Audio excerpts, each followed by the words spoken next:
गजर माऊलीचा जनिता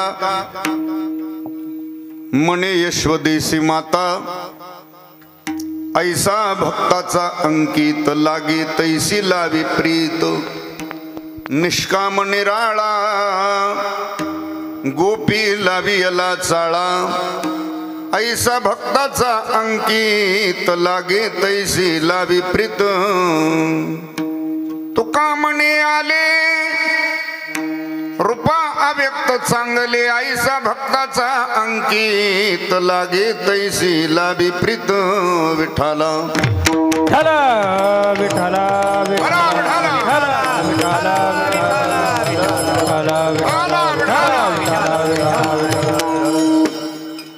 विश्वाचा जनिता मने यशवदेसी माता ऐसा भक्ताचा अंकित लागे तैसी लावी प्रीत प्रस्तुत प्राप्त प्रसंगी प्राप्त स्थळी शिवे करता उच्चारलेला अभंग महान भगवत भक्त संत सम्राट वैराग्य मूर्ती विश्वसंत तुकोबाराय यांचा हा कालाया प्रकरणातील 4 चरणाचा अभंग शिवेच्या संबंधाने उच्चारलेला आहे।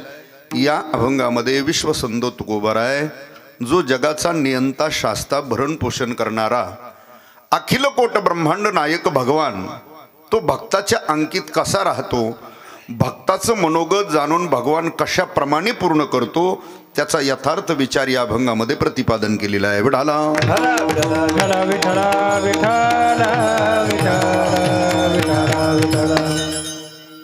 देवा अधिदेव जगत्रय देवा देवा अधिदेवा जगत्रय देवा देवादिदेव जगत्रय देवा देवादिदेव जगत्रय देवा हरी असे केशव विनंती माझी विनंती माझी विनंती माझी माझी वाणी तुझे वर्णी गुणनाम माझी वाणी तुझे वर्णी गुणनाम हरी असे केशव विनंती माझे विनंती माझे विनंती माझे माझी वाणी तुझे वर्णी गुणनाम माझी वाणी तुझे वर्णी गुणनाम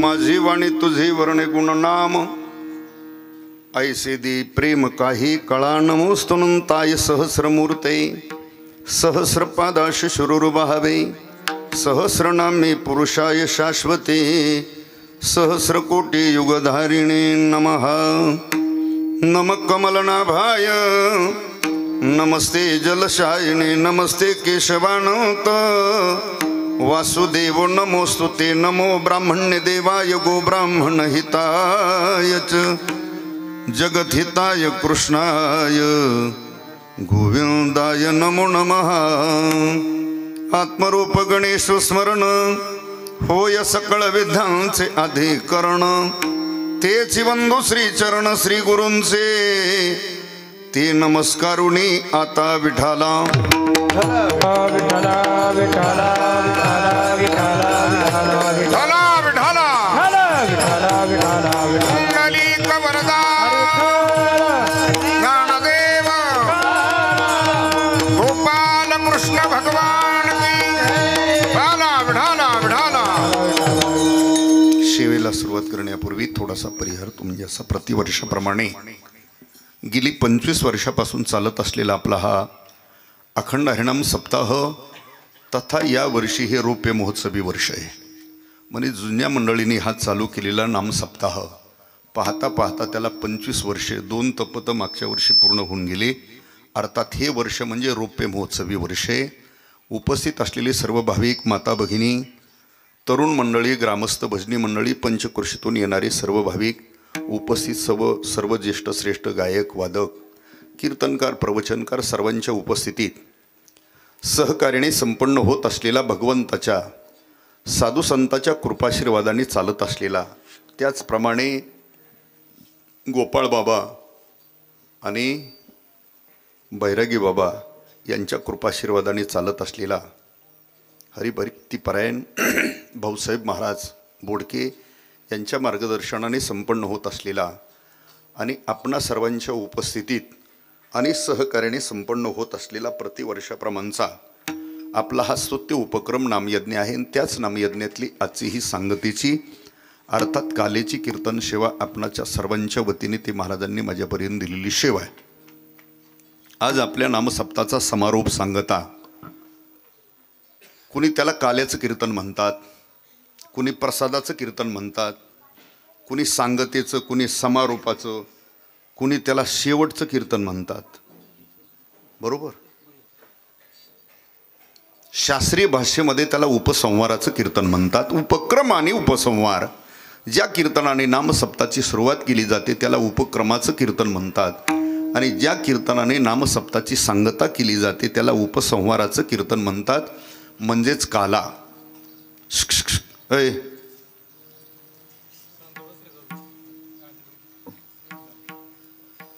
पहिलाच कशाला पुढे येऊन बसला होता? हे मध्ये कोणाची उठायचं नसतं बरं का. आणि ज्याला उठायचं असलं तर आत्ताच जा. हे लेकरांना कोणाला जायची का पुरी? हो, तुला जायची का बाहेर? जायचं असलं जा, परत येऊ नको. मांडी घाल रे. विठाला विठाला विठाला विठाला विठाला विठाला विठाला. काला म्हणजे कालवा नाही. हा, आणि ती शाने माणसं मध्ये काल जागा ठेवली दावा आहे काय ते? म्हणजे मागच्याने यायचं आणि तुमच्या पुढं येऊन बसायचं आणि तुम्ही कोण आलाय ते बघत बसायचं. ह्यांचा जरी आदर्श घ्या ना आमच्या मावल्यांचा, बघा त्यांनी ठेवली जागा मध्ये कुठं. आता नका सरको हो कार्यकर्ते, आता नका उपदेश करू, बसा तिकडच. ही लय उद्योग पडत आहेत. हे पहिलेच नियोजन असतात. हे जागा रिकामी ठेवायची, मागच्याने यायचं, पुढं बसायचं. बरं, आपण यांचा आदर्श घ्यावा ना. ह्यांनी जागा तरी ठेवली का? मध्ये आहे का टोळ काय एखादी बसायसारखी? हा, विठाला विठाला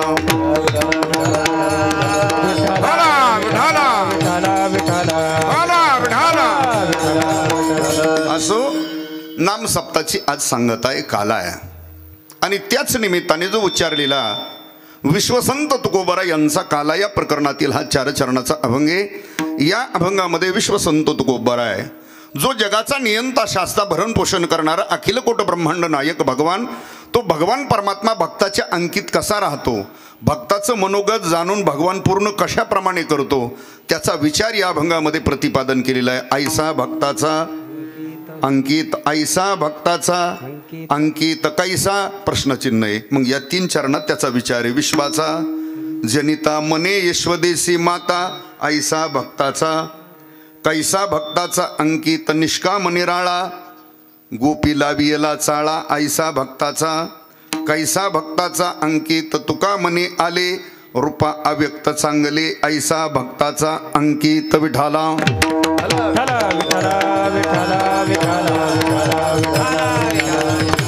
भगवान फक्त भक्ताच्याच अंकित राहतो, इतर कोणाच्या भगवान अंकित राहत नाही. लक्षात ठेवा.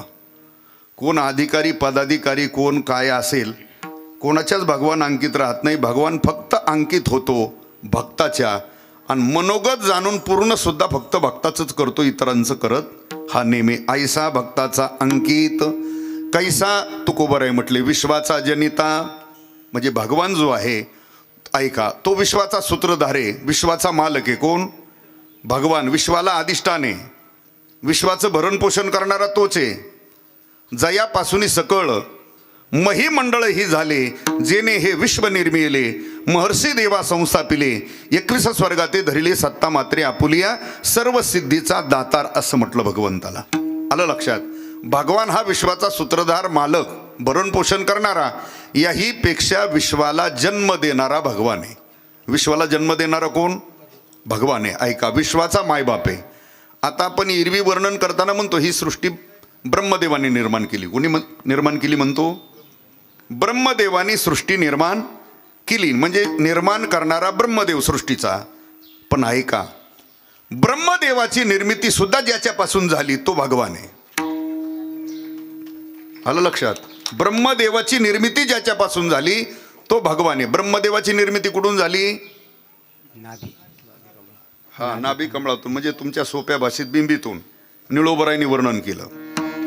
याची नाभी कमळी जन्म चतुराना, असं वर्णन केलं. निळोबराय म्हणतात याची नाभी कमळी जन्म चतुराना, म्हणजे भगवंताच्या नाभी कमळातून ब्रह्मदेवाची निर्मिती झाली.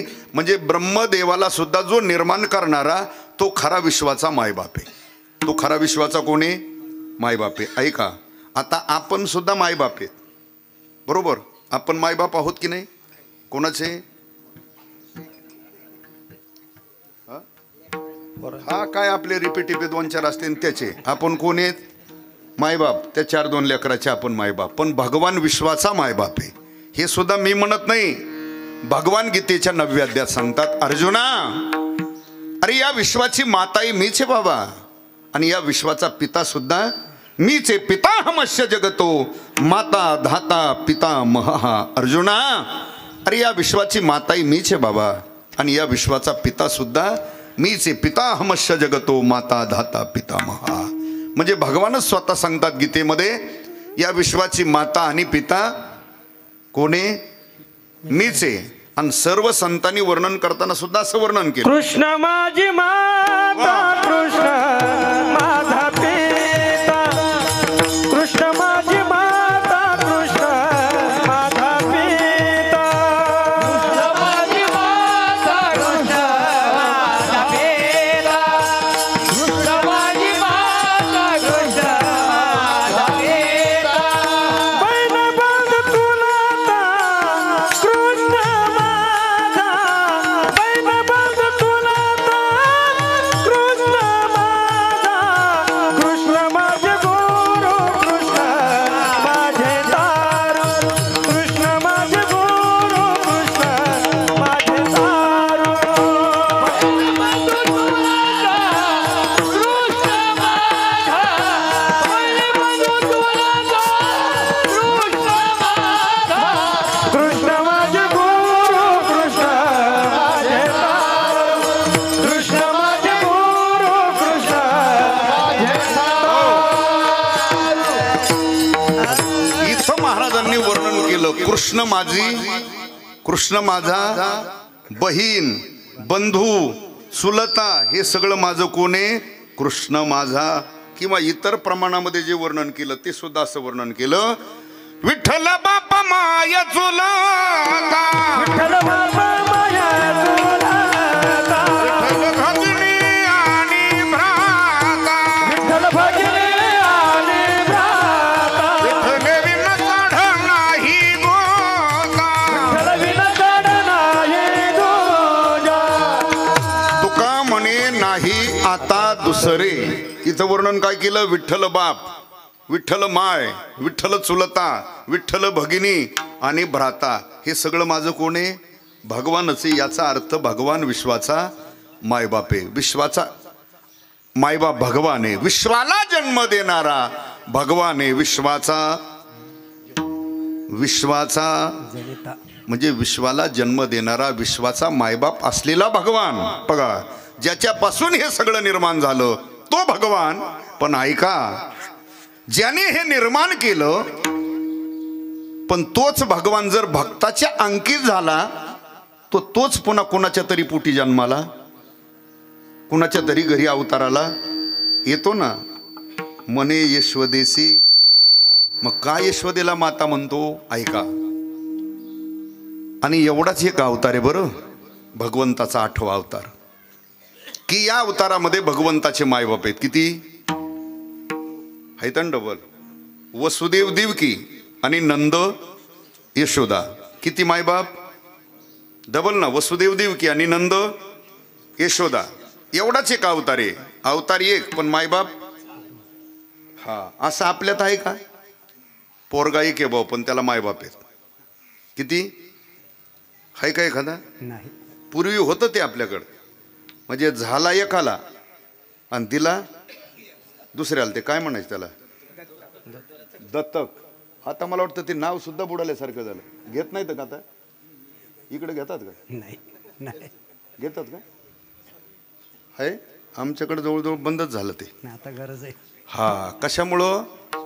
आता प्रत्येकाला वाटतं स्वतःचेच नीट सांभाळीत नाही, ते दत्त घेतलेलं काय जवळ प्रॉपर्टी तोवर माझ्या आणि आश्रमात नेऊन सोडीन. हो, त्याच्यापेक्षा न घेतलेलंच बरं आपलं, जसं असेल.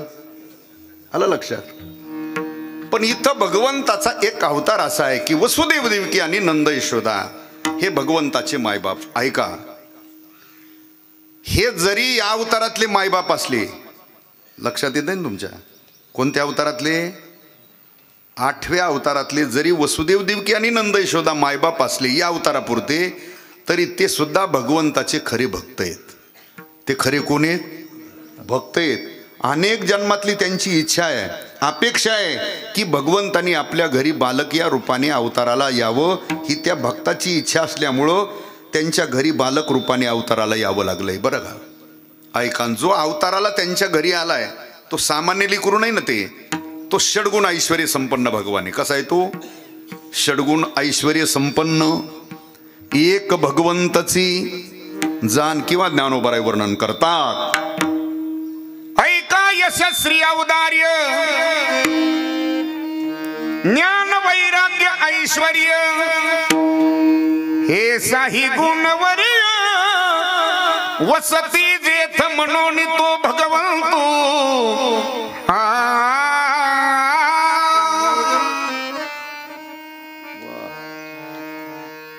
षडगुण ऐश्वर्य संपन्न भगवान आहे. किती गुणाने युक्त आहे बघा. मग षडगुण ऐश्वर्य संपन्न भगवान परमात्मा आपल्या घरी बालक रूपाने अवताराला येण्याकरता काही सामान्य तप असेल का हो त्यांचं? सामान्य सेवा असेल का त्यांची? तुम्हाला लक्षात येण्याकरता एक क्रम सांगतो. भगवान घरी येण्याकरता बालक रूपाने किती तप करावं लागलं असेल? आपल्या गावामध्ये एखादा सात्विक सज्जन मुलगा आहे, म्हणजे कसा? सतसत विवेक बुद्धीने जीवन जगणारं, त्याचं वागणं, बोलणं, चालणं, खाणं, पिणं, राहणं सगळं एकदम सालस आहे, म्हणजे सात्विक पोरगा आहे. त्याच्याबद्दल गावातली मंडळी चर्चा करतात की नाही? का नाही करीत? बघा, 10-5 मंडळी इथं कट्ट्यावर बसलेली आहे आणि तो पोरगा इथून गावातून निघाला, शेतात चाललाय आणि तो समोरून निघून पुढे गेला. जी 10-5 मंडळी बसलेली ती त्याच्याबद्दल चर्चा करतात. काय? तो पुढे गेला की म्हणतात, शामराव, तो अमक्या अमक्याचा पोरगा गेलेला फार सात्विक आहे हो, फार सज्जन पोरगा आहे हो, तसा आपल्या गावात मुलगाच बनतात की नाही? मग त्यावेळेला बसलेली माणसं गप राहत नाही. ते म्हणतात, गोपाळराव, अहो एवढा सज्जन, एवढा प्रामाणिक पोरगा आहे, म्हणजे त्याच्या मायबापाचीच काहीतरी, काय म्हणतात इकडं, पुण्यच म्हणतात ना, त्याच्या मायबापाची काय पुण्य आहे. म्हणजे तो काही साधू आहे असं नाही, फक्त सात्विक आहे तरी माणसं म्हणतात त्याच्या मायबापाची पुण्य आहे. बरोबर? चला पुढं. ती मंडळी तशीच गप्पा मारीत बसली तिथं आणि पुन्हा एक अर्ध्या तासाने गावातला दुसरा नमुना तिथून गेला. कसला? खाऊ नये ते, पिऊ नये ते, बोलू नये तसलं, वागू नये तसं, असा सर्व बाजा संपन्न असलेला गावातला एक नमुना त्यांच्या समोरून गेला रस्त्याने. तोही पुढं निघून गेला की बसलेली माणसं गप राहत नाही. त्यांनी पुन्हा चर्चा केली, शामराव, तो गेलेला अमक्या अमक्याचा पोरगा वाया गेलं होते, ते काही कामाचं राहिलं. मग त्यावेळेला बसलेले गडी दम धरीत नाहीत. ते म्हणतात, अहो गोपाळराव, त्यांची खानदानच पहिलेपासून, आलं लक्षात?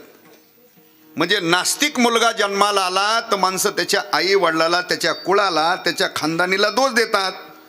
चांगला मुलगा सात्विक जन्माला आला तर माणसं म्हणतात आई वडिलाची, आलं लक्षात? सात्विक मुलगा जन्माला आला तर आई वडिलाची पुण्य, आलं लक्षात? चला पुढं. त्याच्यापेक्षा ज्यांच्या दरबारामध्ये आपण सेवा करतोय ते महान भगवत भक्त आहेत. कोण? हनुमंतराय. ऐका, ते हनुमंतराय पोटी येण्याकरता अंजनी मातेने कमी साधना केली होती का? ऋषमुख पर्वती अंजनी तप करी. ऋषमुख पर्वतावर अंजनी मातेने एवढं कठोर तप केलं बुवा. रात्रंदिवस भगवान शंकराच्या नामाचा ती जप करत होती माऊली. ओम नमः शिवाय, ओम नमः शिवाय, ओम नमः शिवाय, ओम नमः शिवाय. किती दिवस चालला होता जप? सप्ताह चालू आहे तोवर नाही, अखंड केलेला तो जप आहे रात्रंदिवस. एवढं तप झालं, एवढं तप झालं, एवढं तप झालं आणि डायरेक्ट भगवान शंकर तिच्यावर प्रसन्न झाले. ऐका, अंजनी माता डोळे झाकून तो तप करत जप चाललाय. भगवान शंकर आले आणि पुढे उभा राहिले. तिचा डोळे झाकून तो जप चाललाय. ओम नमः शिवाय, ओम नमः शिवाय, ओम नमः शिवाय.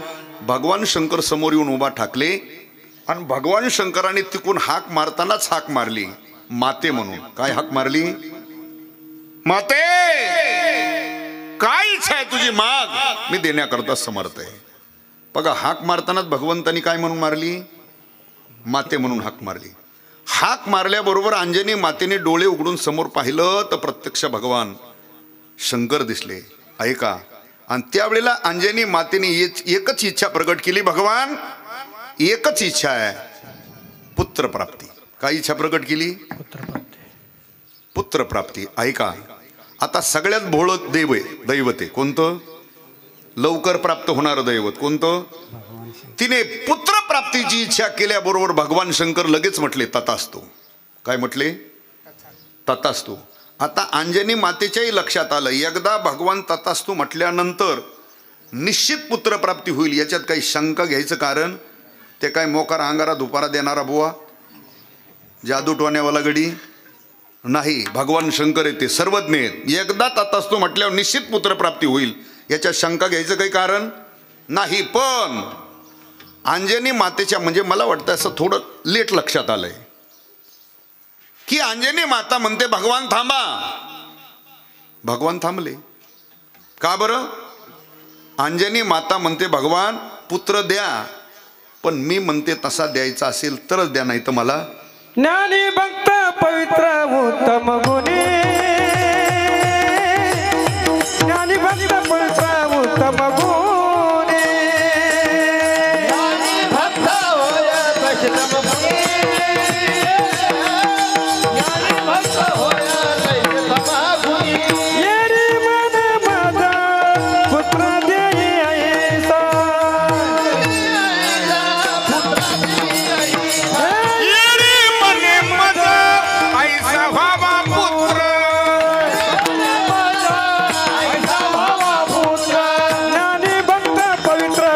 गुणी, ज्ञानी भक्त पवित्र उत्तम गुणी,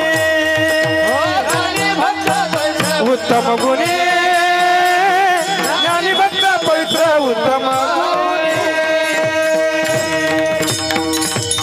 वा, चिंतामण महाराज सुंदर. त्याचा फायदा होतोच कधीतरी, बरोबर. चांगला ऐकल्यावर होतोच ना, 100% होणार. अंजनी माता म्हणते भगवान पुत्र द्या, पण कसा? मी म्हणते तसा द्यायचा असेल तरच द्या, नाही तर मला नको. कारण अंजनी मातेने असा विचार केला, नास्तिक मुलाला जन्म देण्यापेक्षा न झालेले सुद्धा. आणि लक्षात ठेवा, नास्तिक कुळाला नरकात घालणारी मुलं जन्माला घालण्यापेक्षा नाही झाले तरी आपल्या वाचून काही जगाचा व्यवहार थांबत नाही. लक्षात ठेवा, अंजनी माता तेच म्हणते, मी म्हणते तसा द्यायचा असेल तर द्या, नाही तर मला नको. भगवान विचारतात कसा हवाय तुला? ऐका, मग आता त्याची लक्षणं सांगितली. काय सांगितली त्याचे? काय सांगितले? लक्षणं. किती लक्षणं सांगितलीत बघा. येरी मने मज आयसा व्हावा पुत्र. काहीसा लक्षण आहेत आता. ज्ञानी, भक्त, पवित्र, उत्तम आणि गुणी. किती लक्षण आहेत? हा, तो ज्ञानी असावा, भक्त असावा, पवित्र असावा, उत्तम असावा आणि गुणी असावा. किती लक्षण आहेत? 5. ज्ञानी.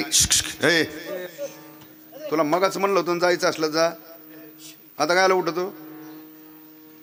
शाळेत असंच जातो का मधून? मग शाळा संपल्यावर जातो का दप्तर घेऊन, का अगोदरच पळत असतो घरी? मग आता ही शाळा समज ना आता 2 तास. विढाला विढाला विढाला विढाला, एवढ्या लक्षणाने युक्त ज्ञानी, भक्त, पवित्र, उत्तम आणि गुणी. ऐका, 5 लक्षणाने युक्त द्यायचं असेल तर भगवान द्या, नाही तर मला नको. आता भगवान तर अगोदर म्हणून बसलेत ना, काय तथास्तु. बरं, त्यांच्या आपल्यासारखं नाही ना. आपण आज एखाद्याला शब्द दिला तर उद्या आपण बदलू शकतो. उद्या बदलण्यापेक्षा आपण दुपारपर्यंतही बदलू शकतो. म्हणजे आपल्याला काही तसं त्याची. हा, चला पण तो भगवान आहे ना, दिलेला शब्द कसा बदलता येईल? भगवान तर अगोदरच म्हटले तात असतो. आणि अंजनी मातेने तर ती 8 टाकली. किती लक्षणाची, गुणाची? एवढे किती लक्षणं? ज्ञानी भक्त पवित्र उत्तम गुणी असा द्यायचा असेल तरच द्या, नाही तर मला नको. आता काय करावं? भगवंताला विचार पडला आणि बघा हे किती लक्षणं आहेत. तेवढे लक्षणं फक्त भगवान शंकराकडेच आहेत, दुसऱ्याकडं नाही. बरं बदली लावायला ते काय कीर्तन नाही. आपल्याला अडचण असली तर दुसरा बुवा, तसं जमाना ना तिथं. तेवढे लक्षणं कोणाकडे? भगवान शंकराकडे. किती? 5 लक्षणं भगवान शंकराकडे. अगोदर तथास्तु म्हणून बसले, नाविलाज झाला आणि भगवान शंकरालाच मारुतीरायाच्या रूपाने अवतार धारण करावा लागला. अंजनीच्या तपासाठी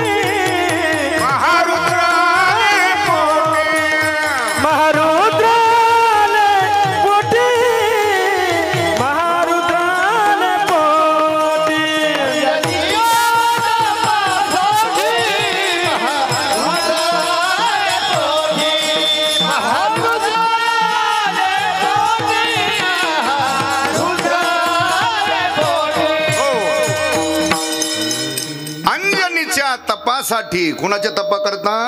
अंजनीच्या तपासाठी महारुद्र आले पोटी. भगवान शंकरालाच मारुतीरायाच्या रूपाने अवतार धारण करावा लागला. आणि मारुतीराय दुसऱ्या तिसऱ्याचा अवतार नाही, भगवान शंकराचाच अवतार आहे. आलं लक्षात? मग आता मला सांगा, मारुतीराय पोटी येण्याकरता अंजनी मातेने किती कठोर तप केलं? आलं का लक्षात? आलं ना लक्षात? मला सांगा, मारुतीरायाकडे गुण किती? अहो गुण विचारतोय, ते लक्षण आहेत, ते गेलं मागच्या फाट्यावर. आता पुढं आली गाडी आपली. याच्याकरता तर चांगले कीर्तन नीट ऐकावं लागतात ना, आणि चांगलेच ऐकल्यावर मेळ लागेल ना. मी आता गुण विचारतोय, किती गुण आहेत मारुतीरायाकडे? हा, कोणतरी म्हटलं ना एक. हा, शब्बास, खरं आहे त्याचं. मारुतीरायाकडे गुण किती आहे? एकच. ते लक्षण आहेत, ते मागा सांगितलेले लक्षण आहेत. ज्ञानी भक्त पवित्र उत्तम गुणी, हे काय आहेत? लक्षण. मी लक्षण नाही विचारित, गुण विचारतोय. मारुतीरायाकडे एकच गुण आहे आणि त्या गुणाचं नाव आहे यश. त्या गुणाचं नाव काय आहे? तो भगवंताने दिलेला मारुतीरायाला गुण आहे. म्हणून मारुतीरायाचं जीवनचरित्र पाहितून तिथून जे जे कार्य करण्याकरता मारुतीराय गेले, कधीच मारुतीरायाच्या जीवनात अपयश आलेलं. जे जे कार्य करायला गेले यशच प्राप्त झालं. का? मारुतीरायाकडे विशेष गुण आहे. कोणता? यश. आणि तो किती गुण आहे? एकच आहे. त्याचं निळोबरायने वर्णन केलं. येसे थोरविला मारुती, असं वर्णन आहे. येसे थोरविला मारुतीरायाकडे गुण आहे. किती? एक गुण आहे. ऐका, ज्या मारुतीरायाकडे एक गुण आहे, ते मारुतीराय पुटी येण्याकरता जर अंजनी मातेला एवढं कठोर तप करावं लागलं, तसले गुण भगवान कृष्णाकडे आहेत. किती? 6. त्याची पहिल्यांदा मी उभी सांगितली होती आणि एक प्रमाण बी सांगितलं होतं. षडगुण ऐश्वर्य संपन्न एक भगवंताची किंवा ज्ञानोबरायची उभी सांगितली होती ना. ऐका, यशस्वी, औदार्य, ज्ञान, वैराग्य, ऐश्वर्य, हे किती गुण आहेत? मग ज्या मारुतीरायाकडे एक गुण आहे, तो पुटी येण्याकरता जर एवढं तप करावं लागतं, ज्याच्याकडे 6 गुण आहेत, तो पुटी येण्याकरता काही 4-5 सप्ते, 2-3 वाऱ्या, 1-2 पारायण असं करावं लागेल का? ऐका, वसुदेव देवकी आणि नंद यशोदा यांचं एक जन्मातलं तप नाही, अनेक जन्मातलं तप आहे, अनेक जन्मातली सेवा आहे, अनेक जन्मातली साधना आहे. ऐका, आणि ती अनेक जन्मांतरामध्ये जी त्यांनी सेवा केली, भक्ती केली, साधना केली, तप केलं, पण ती परमार्थाची जी जी साधना करताना वसुदेव देवकी आणि नंद यशोदा यांच्या अंतकरणामध्ये जो भाव होता, यांच्या अंतकरणामध्ये जो भाव होता, त्या भावाला भक्तिशास्त्रामध्ये वात्सल्य भाव म्हणतात. कोणता भाव म्हणतात? बघा, त्यांनी अनेक जन्मात भगवंताची भक्ती केली. ती काय म्हणून केली? कोणत्या भावाने केली? वात्सल्य भाव. म्हणजे प्रत्येक आई वडिलाचा आपल्या मुलावर, आपल्या मुलीवर आई वडिलाचा कोणता भाव असतो? त्याला वात्सल्य भावच म्हणतात. प्रत्येक आई वडिलाचा आपल्या मुला मुलीवर जो भाव असतो, त्या भावाला कोणता भाव म्हणायचं? तसा वसुदेव देवकी नंद यशोदेचा भगवंताची भक्ती करतानाच भगवान आपला कोण आहे? मुलगा आहे, भगवान आपला बालक आहे, भगवान आपलं लेकरू आहे, असा अंत केली होती. मग मला सांगा, दोन्हीच्या अंतकरणातला भाव सारखा, कोणाकोणाच्या वसुदेव देवकी नंद यशोदेच्या दोन्हीच्या अंतकरणातला भाव सारखा, तप सुद्धा सारखं, सेवा सारखी. त्याच्यामुळं भगवंताला प्रसन्न होताना सुद्धा दोन्हीवर एकाच वेळी प्रसन्न व्हावं लागलं. भगवंताकडे भेद नाही, भगवंताकडे भेद नाही, भगवंताकडे हा माझा परका असा भाव. भक्त म्हटलं की तिथं भेद नाही, दुर्जन म्हटलं की भेद असेल, पण भक्ताच्या ठिकाणी भेद. देवाकडं प्रसन्न होताना दोन्हीवर एकाच वेळी प्रसन्न झाले. इच्छा व्यक्त करा म्हटल्यानंतर दोन्हीची इच्छा एकच ना, भाव एकच, भगवान एकच इच्छा आहे, तो आमच्या घरी बालक रूपाने अवताराला यावं. मग भगवंताला मागं पुढं करता आलं नाही ना, म्हणून भगवंतानी वचन देतानाही दोन्हीला वचन दिलं, ठीक आहे तुमच्या घरी मी बालक रूपाने अवताराला येईल असं वचन दिलं. पण भगवान म्हटले सध्या तर काही वेळ, सध्या तर काही वेळ नाही, पण मी 8व्या अवतारामध्ये तुमची इच्छा पूर्तता करील. कोण्या अवतारात? हे पूर्वी दिलेलं वचन होतं की 8व्या अवतारामध्ये मी तुमची इच्छा पूर्तता करील, म्हणजे तुमच्या घरी मी बालक रूपाने अवताराला येईल. ही पूर्वी दिलेलं वचन होतं. आणि ज्या वेळेला त्या वचनाची पूर्तता करायची होती, म्हणजे भगवंताच्या स्मरणात आता 8व्या अवतारामध्ये आपल्याला कुठं अवताराला यायचंय, कोणाच्या घरी यायचंय, हे अगोदर निवेदन झालं ना. पण भगवंताच्या अवताराच्या पाठीमागं एक कारण नसतं. भगवान एक कार्य करता येतात, पण कोट्यवधी कार्य करतात. मग भगवंताचा अवतारच कधी होतो? ज्या वेळेला धर्माला ग्लानी येते, अधर्म वाढतो, पापी माणसं या भूमीवर वाढतात, कथा कीर्तन यज्ञ याग बंद करण्याची वेळ येते, त्या वेळेला भगवंताचा त्या युगामध्ये अवतार होतो. यदा यदा ही पुढं वर्णन केलं, ग्लानिर्भवती अभ्युत्थानम धर्मश तदात्मानम परित्राणाय साधूनाम विनाशाय च दुष्कृताम धर्म संस्थापनार्थाय संभवामी युगे युगे. ज्या वेळेला धर्माला ग्लानी येते, अधर्म वाढतो, पापी मंडळी वाढतात, त्यावेळेला भगवंताचा अवतार होतो. मग तो प्रसंग निर्माण झाला. त्रेतायुग संपलं बरोबर, आणि द्वापार युगामध्ये तो अवतार झाला भगवंताचा. कधी झाला त्याचं नामदेवराय वर्णन करतात. पापी जे भक्त दैते जे मातले धरणीसी झाले ओझे त्यांचे दिधलासे त्रास ऋषी मुनी सर्वा न पूजिती देवा कोणी एक राहिले यज्ञ मोडिले कीर्तन पळाले ब्राह्मण दैत्या भेणे. ही परिस्थिती ज्या वेळेला पृथ्वीवर निर्माण झाली, नामदेवराय वर्णन करतात, पृथ्वीवर एवढं पाप झालं, एवढं पाप झालं, एवढं पाप झालं की त्या पापाचा बोजा सुद्धा पृथ्वीला म्हणजे धरणी मातेला सहन झाला. एवढं पाप झालं पृथ्वीवर. बघा, त्यावेळेला पृथ्वीनेच गायीचं रूप धारण केलं. कोणाचं रूप धारण केलं? त्याचं वर्णन नामदेवराय करतात. वत्सरूपी पृथ्वी ब्रह्म्यापाशी जाय नेत्री वाहे तोय सांगतसे बुडविला धर्म अधर्म झाला फार सोसवे ना भार मजाता. ब्रह्मदेवाकडे गेली, रडू लागली की या पापाचा बोजा एवढा झाला की मला तो बोजा भार सहन होत नाही. ऐका, त्यावेळेला इंद्र चंद्राने बरोबरी शिव चालिले सर्व शिराबदेशी हे सगळे मिळून भगवान विष्णूकडे गेले. सगळ्यांनी भगवान विष्णूची आराधना केली की भगवान आपण आता अवतार घेतल्याशिवाय धर्म राहत नाही, भक्ताचं रक्षण होत नाही, गायीचं रक्षण होत नाही, ब्राह्मणाचं रक्षण होत, कथा कीर्तन यज्ञ याग त्याशिवाय होणार नाही, आणि तुम्ही अवताराला आल्याशिवाय दुष्टाचा नाश होणार नाही. त्यावेळेला पहिली आकाशवाणी झाली. बरं, सगळ्यांनी विनंती केल्यानंतर पहिली आकाशवाणी काय झाली? तळमळ मानसी करू नका, देवकीच्या गर्भाईल भगवान रक्षील ब्राह्मण गायी भक्त. देवकीच्या गर्भाईल भगवान रक्षील ब्राह्मण गायी भक्त. तळमळ मानसी करू नका, चिंता करू नका, देवकी मातेच्या उदरी भगवंताचा अवतार होईल, तो सगळं हे कार्य करील. पहिली आकाशवाणी झाली आणि आकाशवाणी ऐकलं, हे सगळे परत आले.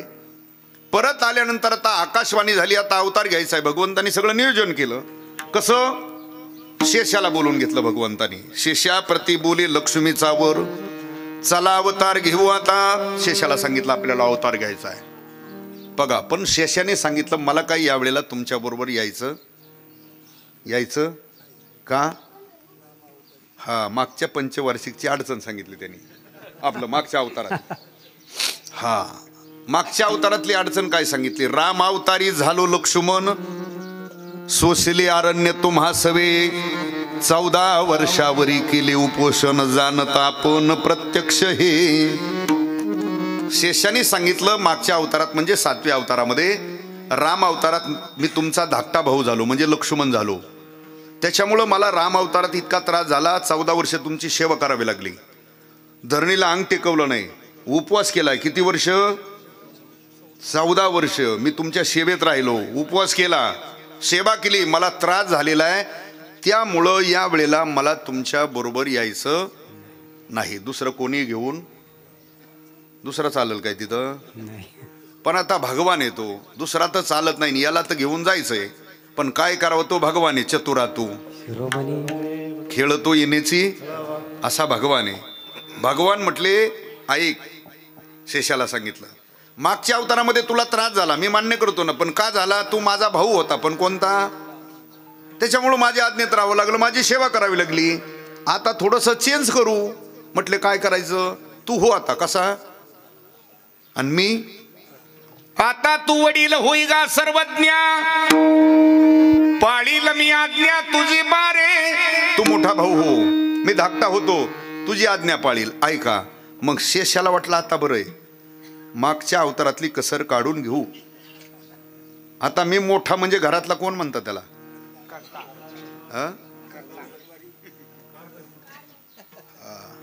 एक करता आत्ताच आलं, कारभारी जुना शब्द आहे ना. काही कुटुंब एकत्र कुटुंब असायचं बघा, इतर भाऊ असो, मुलगा असो, पुतणी असो, काही जर त्यांना विचार नाही भाऊ, आमच्या कारभाऱ्याला विचारावं लागेल. माता भगिनी सुद्धा घरात 5-5, 10-10 महिला जरी असल्या एकत्रित कुटुंबातल्या, तरी त्यांना काही विचारलं, घरी माहेरचा निरोप जरी आला ना, बेबी तू ये ना 8 दिवस, तर ते म्हणते नाही ना, आता आमची कारभारी काय म्हणते त्याच्यावर. म्हणजे एवढा पावर होती कुणाची? हा हा होती ना. आता कारभारीच राहिली नाही तर, कारण विभक्त झाल्यामुळे कोण कारभारी आता कोणाचा? हमदो विठाला.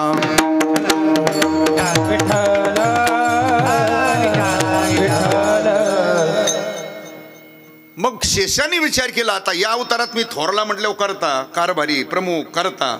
मी सकाळी एकदा स्नान केलं, कपडे घातले आणि एकदा गाडी चालू करून दिवसभर नाशिकला, निफाडला, विंचूर, लासलगाव इकडं तिकडं जरी फिरलो तरी काही अडचण? संध्याकाळी 10 वाजता आलो तरी चालेल ना, करता म्हणल्यावर काय? आणि हे सगळं चट इथं पाहून घेईन, बागाचं बारे बुरे मोडायचं सगळं पाहिन असं वाटलं होतं. पण असं काही घडलं नाही. तर बघा भगवान कृष्णाचं आणि बळीराम दादाचं इथून तिथून चरित्र बघा. दादा जरी थोरले होते, पण दादाचा एखादा तरी मुद्दा कृष्णाने ऐकलाय का?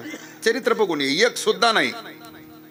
बघा बळीराम दादा हे थोरले होते ना, करते,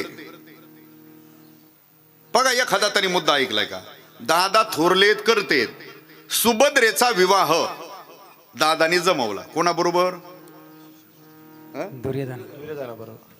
दुर्योधनाबरोबर. बळीराम दादाने सुभद्रेचा विवाह जमवला कोणाबरोबर? दुर्योधनाबरोबर. आता भगवंताला समजलं की दादाने हा अन्याय केला, चुकीचा निर्णय घेतला. पण काय करावं? आता घरातला करता माणूस आहे, काय करावं? ऐका, मग तो भगवान आहे, चतुरा तू जमवलंय तर खरं. भगवान अगोदर सुभद्रेकडे गेले आणि सुभद्रेला जाऊन भगवंतांनी विचारलं, सुभद्रे तुझा विवाह जमवला वाटतं दादाने? म्हटले हो. तुला पटतो का? तुला मान्य आहे का?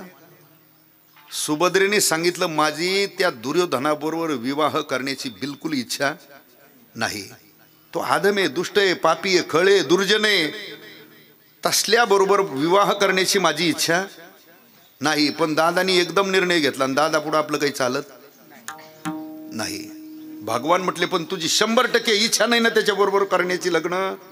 तिने सांगितलं 101% नाही. भगवान म्हटले, बरं ऐक, दुर्योधनाबरोबर विवाह करण्याची तुझी इच्छा नाही, बरं अर्जुनाबरोबर?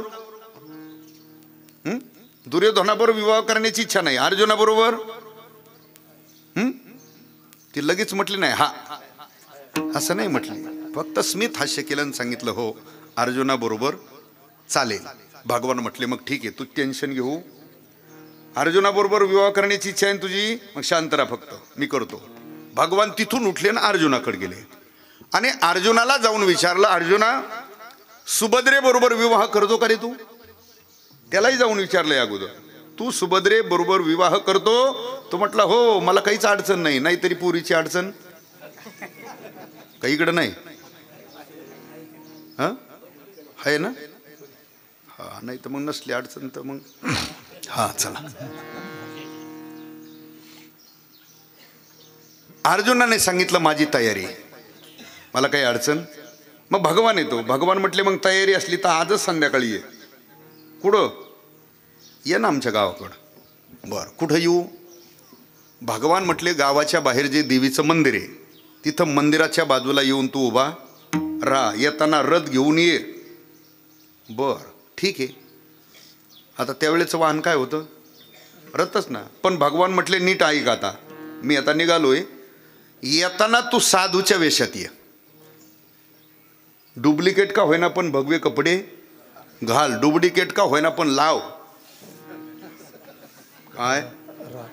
हा, नाही तर आहे त्या ड्रेसमध्ये येशील, पॅन्ट शर्ट सॉक्स बूट टाय फी लावून येशील, तसा येऊ. अर्जुन म्हणतो भगवान पहिल्यांदा यायचंय पोरगी बघायला आणि या वेशात बोली तर मला? भगवान म्हटले वेश कोणताही घेतला तर त्याच्यावर काही नसतं, वेश कसाही घेतला तर त्याच्यावर काही जमवायचं कारण हा एक बावळटपणा आहे. टापटीपमध्ये गेल्यावर जरा असं हा विठाला असं काही नसतं. तुझ्याकडे सर्व्हिस नाही, तुला धंदा नाही, शेती नाही, तू टकाटक गेला काय, फुकाफुक गेला काय, कोण खाते तुला? तुझं कर्तृत्व असा ना, तुझं शिक्षण चांगलं असावा, तुझा धंदा चांगला असावा, ते नसलं तर निदान तुझी शेती चांगली नीटनाटकी असावा, बागायती असावा. तू कपडे कसले घालून जा ना जमल, नाही तर सगळं टकाटक. तो यापाशी गुंठाभर वावर नाही, कंपनी सुद्धा कोण तुला टिकून देणार. हा, 10वी नापासून कसा गेला तर तुला कोण खात? विठाला विठाला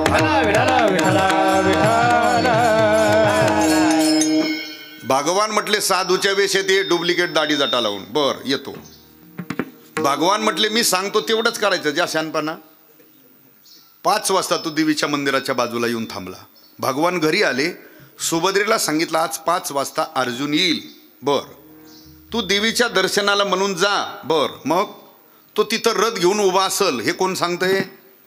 कोणाला? हा, आणि सुभद्रेला पुन्हा सांगितलं तुला अर्जुन ओळखू येणार नाही. बरं म्हटलं कसं काय? सुभद्रा म्हणते आता मी त्याला रोज सकाळ संध्याकाळ पाहते जाता येतं, कसं काय ओळखू येणार नाही? भगवान म्हटले आज तू वेगळ्या वेशात आहे. कसा? साधूच्या वेशात बोललाय. सुभद्रेने सांगितलं का? भगवान म्हटले तुला काय घेणं पडलंय? प्रश्न लग्नाचा आहे ना, त्याचा वेश कसला असो, तुला काय घेणं पडलं?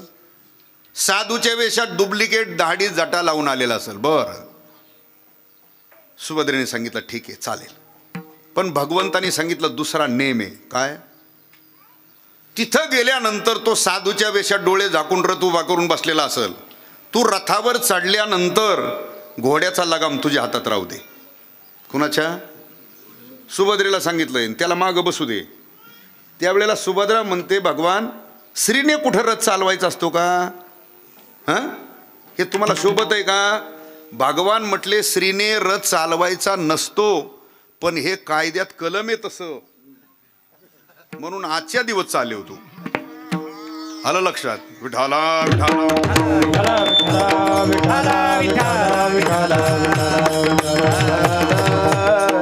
आजच्या दिवस चालवतो का? भगवान म्हटले तुला काय करायची, गेल्यावर तुझ्या हातात राहू दे लगाम घोड्याचा. त्याप्रमाणे सुभद्रा आली. रथावर चढल्यानंतर तो साधूच्या वेशात बसला होता. तिने घोड्याचा लगाम घेतला आणि भरधाव वेगाने रथ निघून गेला. हा हा म्हणता वार्ता गावात. माग लेकर बोलतात बघा ना, ते इथं मी पळून चाललोय का कुठं? चोपदाराचं ते काम असतं, कोणी उठू नाही बोलू नाही. बरं मला ऐकू येतं आणि ह्यांना ऐकू आहे ना, मागं बोलत ते विठाला विठाला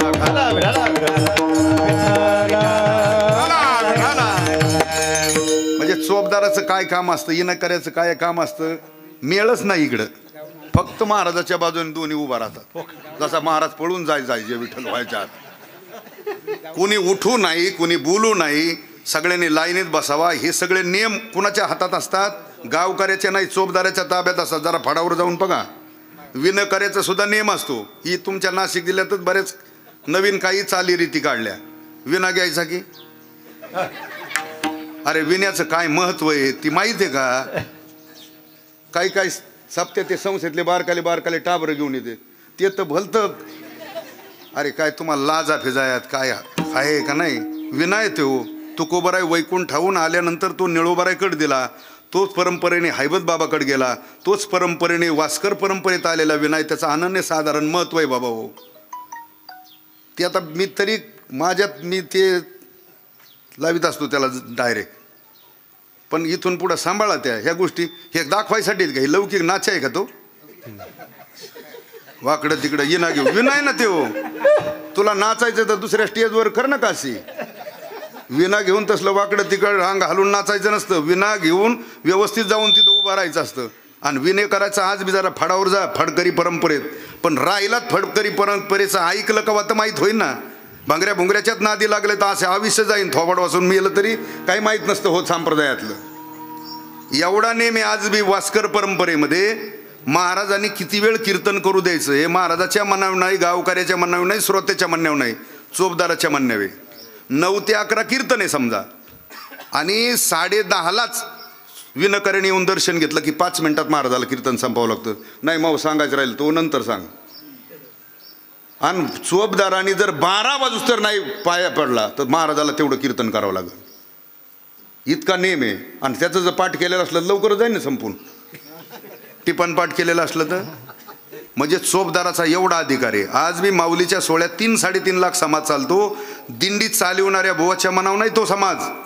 एका चोपदाराच्या मनावर. एकदा ध्वजवर केला, राजदंडवर केला, शिट्टी मारली, पहिला पुढचा पाऊल पुढं मागचा पाऊल मुतो तिथंच उभं राहावं लागतं सगळ्यांना. इतका दाब आहे कुणाचा. पण त्या मापात राहिला तर ना. आणि तेच चोपदार 5-5 पिढ्या झाल्यात त्या फडावरचे तेच चोपदार आहेत. म्हणजे ज्यांचे पंजोबा होते, आजोबा होते, वडील होते, आता पोरगा आहे, ते गेल्यानंतर सुद्धा त्यांच्याच मुलाला परंपरेने अधिकार आहे. फडावरचे विणकरी सुद्धा 5-5 पिढ्याच्या परंपरा आहेत. त्याच घरातला त्याच परंपरेतला विणेकरी. पण विणेकरीची पावर एवढी, महाराजाला एखादं प्रमाण नाही आठवलं तर विणेकरी सांगतो. एवढा अधिकार आहे विणेकरायचा. नुसता नाच आहे पुरता नाही. हा विठाला विठाला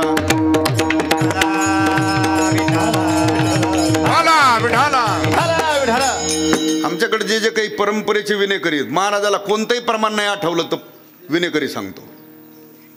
काय पावर आहे. म्हणजे महाराज सुद्धा नतमस्तक होतात कुणाच्या चरणावर? विणेकऱ्याच्या. पण ज्याच्या हरिपाठ नाही त्याच्या पाया पडायची आम्हालाही वाटती. कुठे याच्या पाया पडतं? हरिपाठ पाठ नाही निघालं हा घालवाय ती चालत नाही आपल्याकडे. विठाला विठाला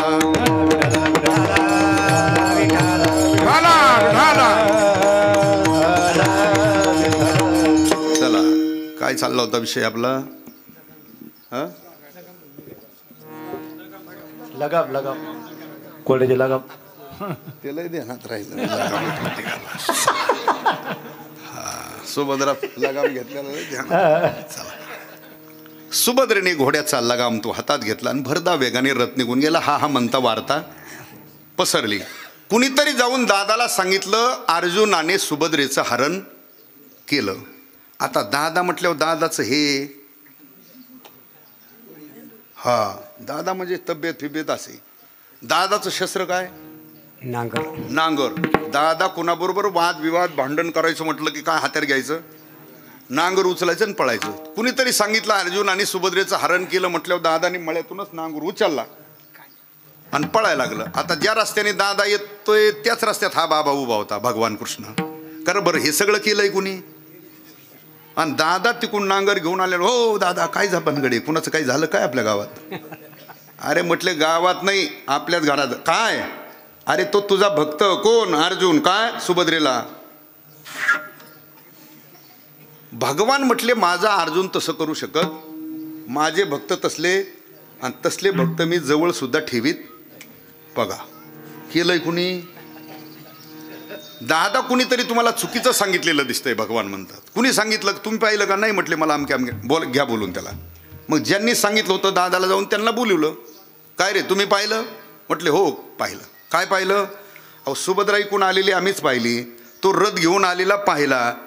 रोजचा अर्जुन आहे, जरी वेश पालटून आला तर आम्हाला काही ओळखू येत नाही का? डुप्लिकेट दाढी जाटा लावून आलता. बरं, रथ घेऊन आलेला पाहिला हो.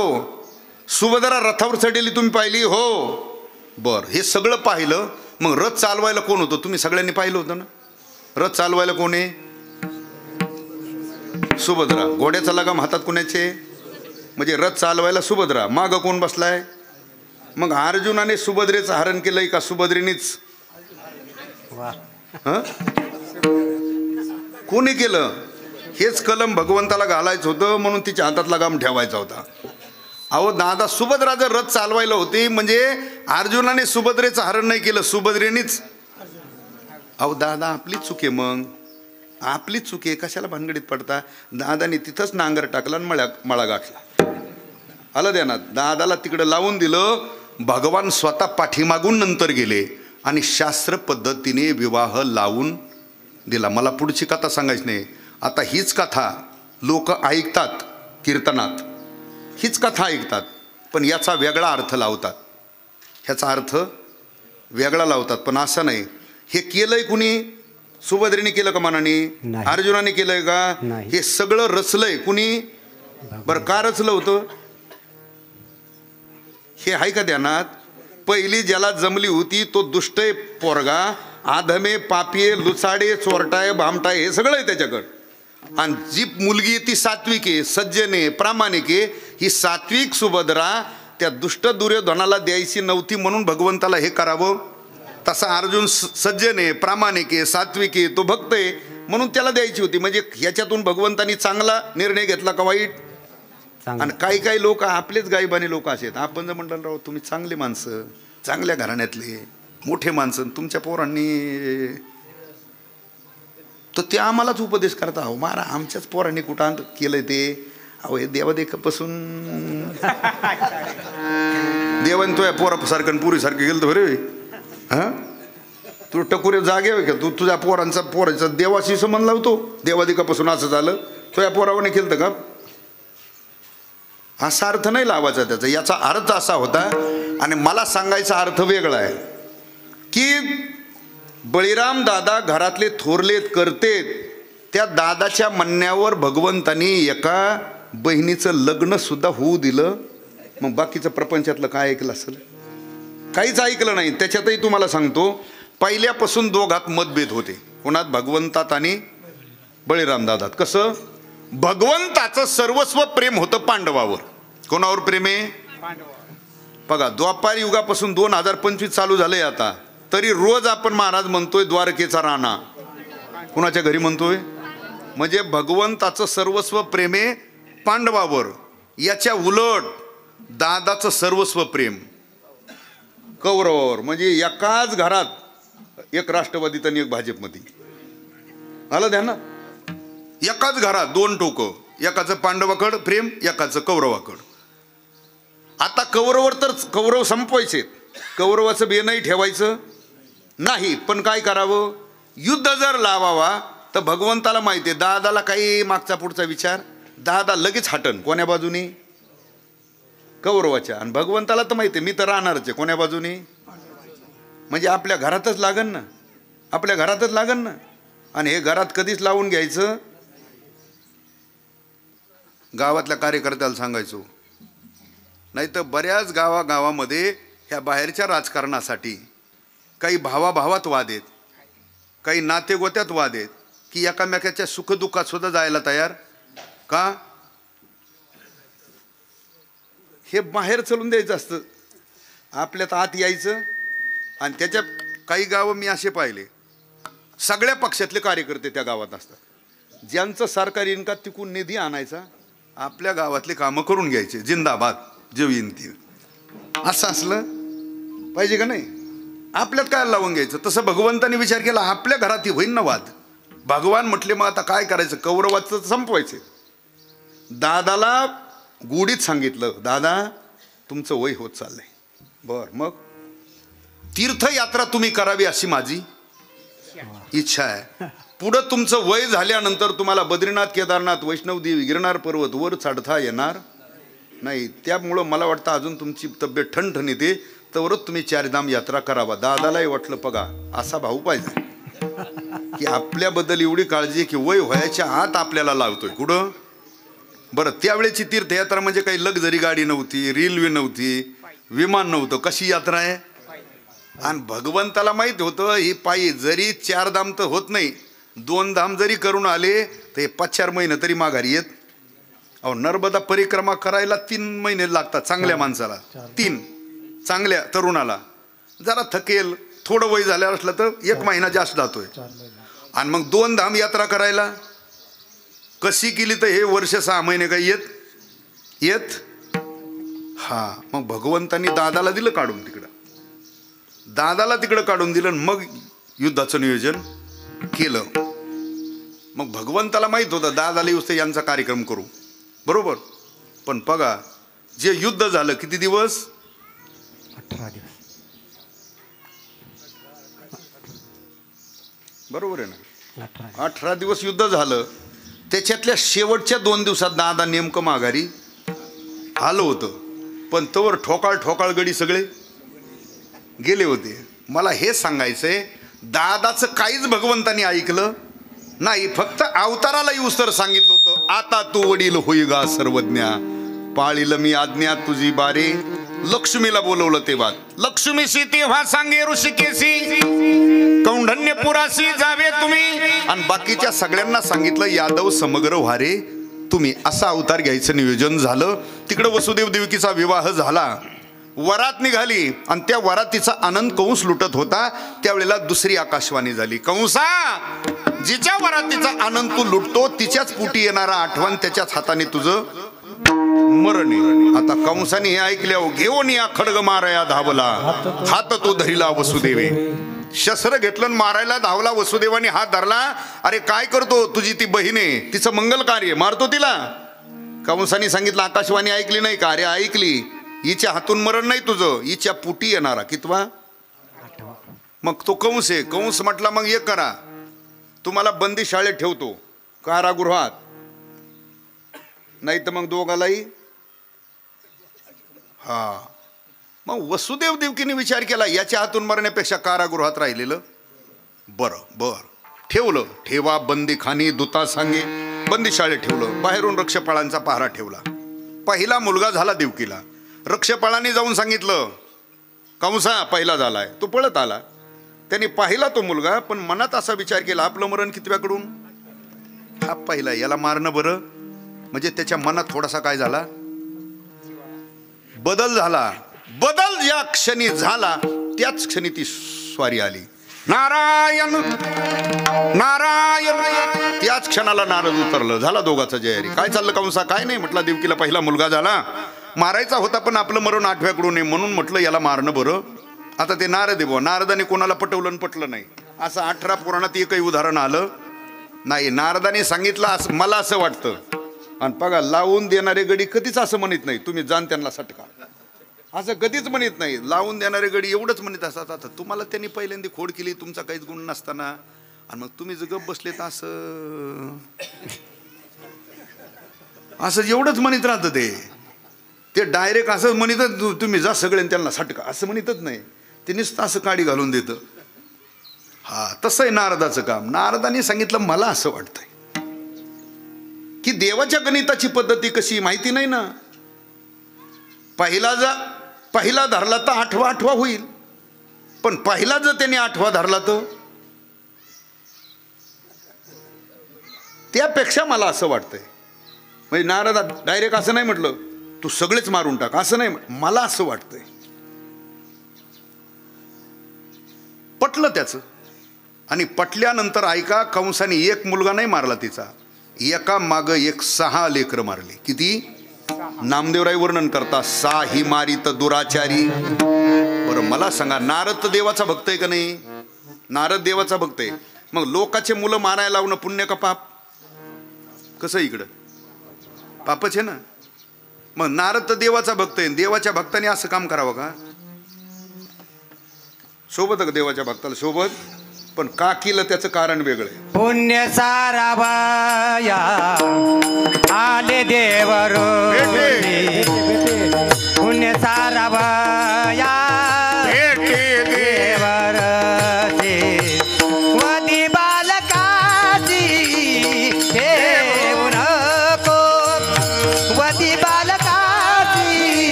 वधी बालकासे घेऊन वधी बालकासे घेऊन पुण्य सारावया भेटे देव ऋषी वधी बाळकाशी ठेवू नको. कंसाकडे पुण्य होतं आणि पुण्य संपल्याशिवाय कंस मारणार आणि छोटे मोठे पाप करून ते पुण्य संपणार नव्हतं. म्हणून जे महापातक सांगितलेत ना, ब्रह्महत्या, गोहत्या, बाल हत्या, हे महापातक आहेत. गायी मारणं, बालक मारणं, ब्राह्मण मारणं हे महापातक आहे. म्हणून त्याच्याकडून बाल हत्या करून घेतली. एकामागं एक 6 मुलं मारली. 6 ही मारी तर दुराचारी.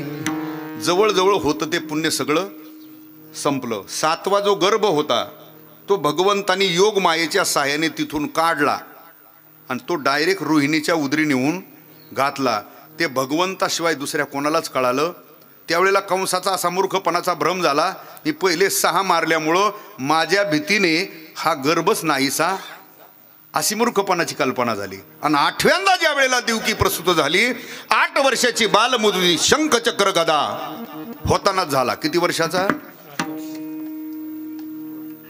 8 वर्षाचा.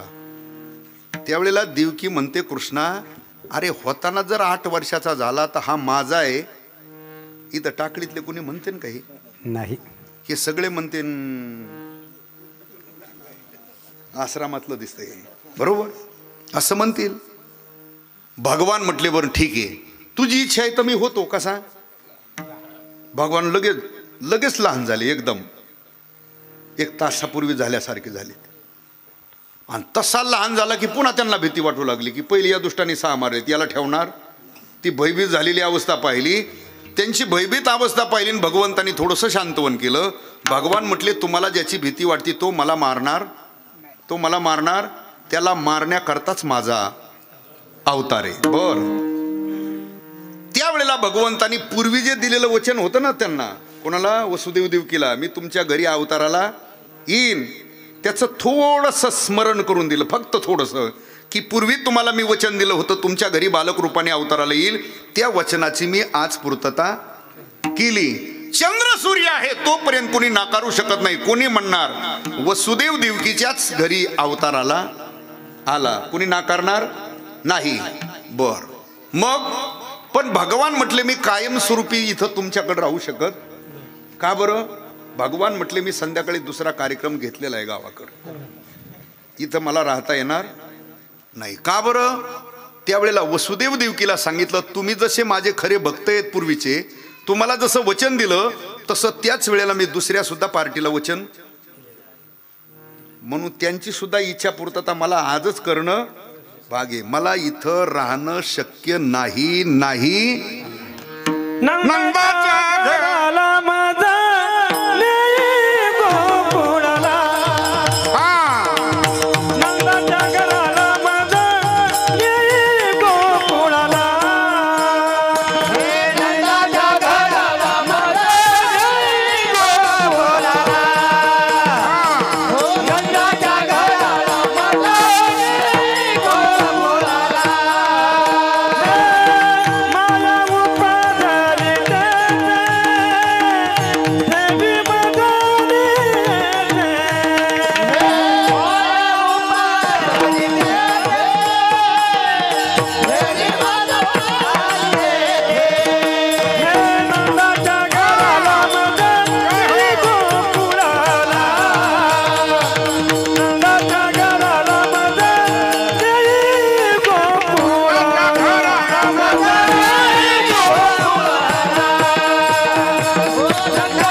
मला इथं राहता येणार नाही. मग नंदाच्या घराला मजने ही गोकुळाला.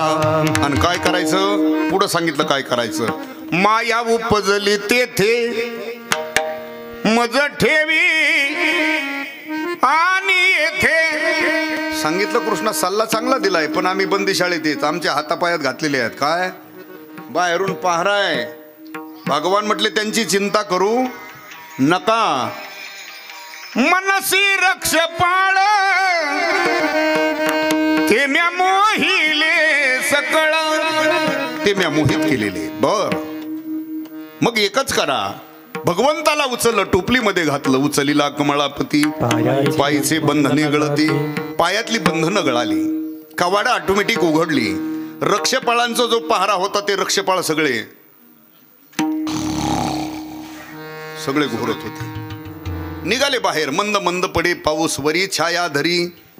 पुढे गेले, यमुना तुडुंब भरून चाललेली होती. यमुनेला अनेक जन्मातली अपेक्षा होती भगवान कृष्णाचं चरण स्पर्श प्राप्त व्हावं. त्या यमुनेचाही भाव जाणला, टुपलीतून पाय बाहेर काढला, पुरं चढला, चाट त्यासी लाविला, तिला दर्शन दिलं. पैल तीराला गेले तर तिथं यशोदा गाढ झोपलेली. यशोदा एकदम गाढ झोपेमध्ये, आणि त्या यशोदेच्या शेजारी खेळत होती. कोण? ती माया.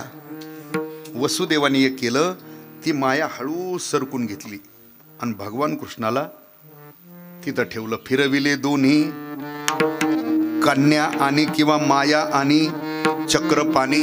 भगवंताला तिथं यशोदेजवळ ठेवलं. ती माया टोपलीमध्ये घातली, डोक्यावर घेतली, मथुरीत आले आणि ती माया आणून देवकीच्या जवळ दिली. ऐका, माया घरात आल्यावर गप राहते का हो? त्रास देतीस ना? आहे का अजून? म्हातारी आहे का? आहे का? शांत आहे का? जरा बाणकुदळी आहे का? विठाला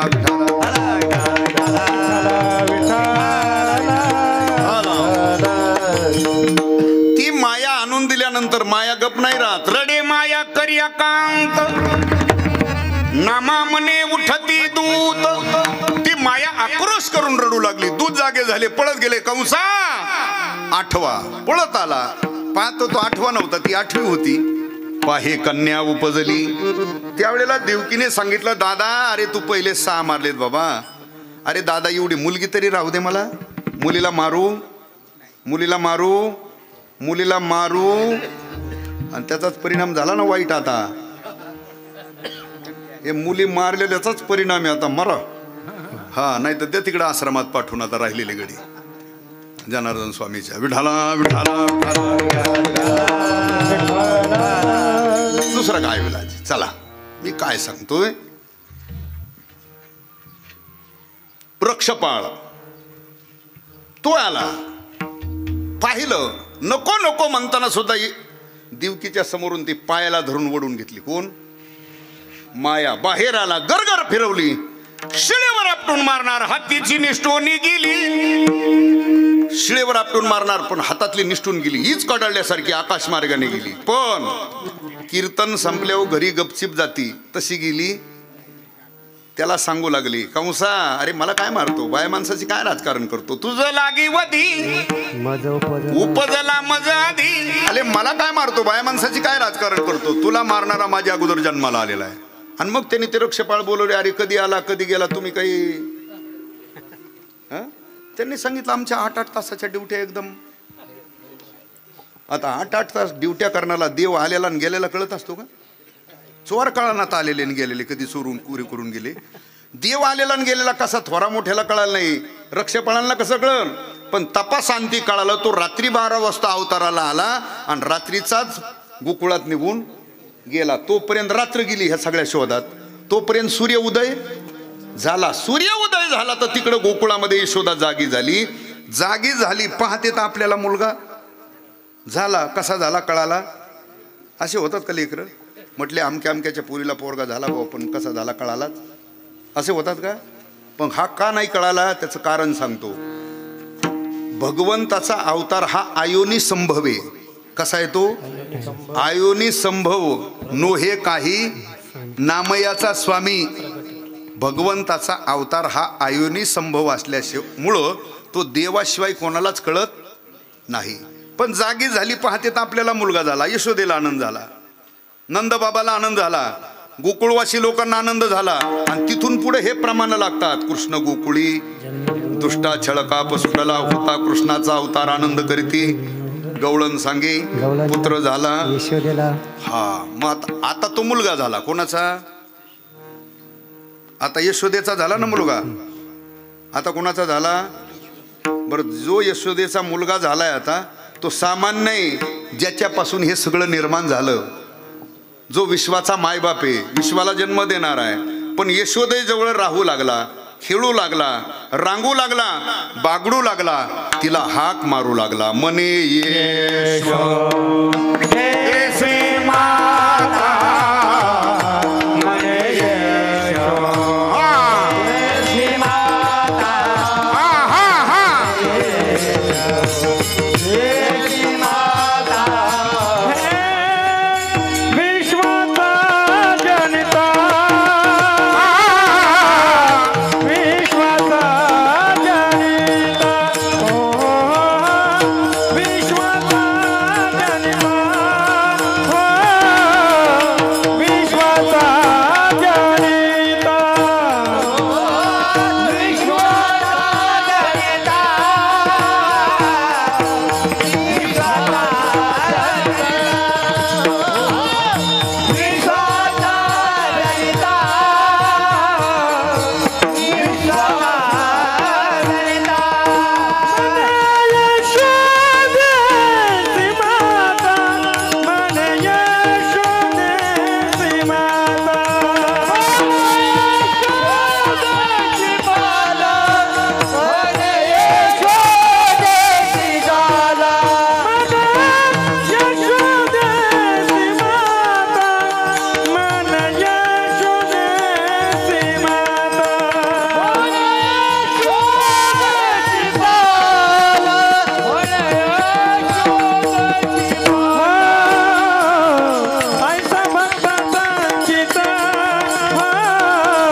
मने यशवदेसी विश्वाचा मने यशवदेसी तुकोबाराय म्हटले आईसा भक्ताचा अंकित कैसा मने यशवदेसी विश्वाचा जनिता मने यशवदेसी माता आईसा भक्ताचा अंकित. बघा जशी भक्ताची इच्छा आहे तसं भगवंताला व्हावं लागतं. होय भक्ती केला पुरवी धराविती इच्छा ऐसा भक्ताचा अंकित लागे तैसी लावी. जशी भक्ताची इच्छा आहे जसा भक्ताचा भाव आहे तसा देव होतो. बघा आता मी तुम्हाला एक भाव सांगितला, वसुदेव देवकी नंद यशोदेचा कोणता भाव आहे? वात्सल्य भाव. चला पुढं. मारुतरायाचा कोणता भाव होता? यश. मारुतरायाचा कोणता भाव आहे भक्ती करताना? वात्सल्य.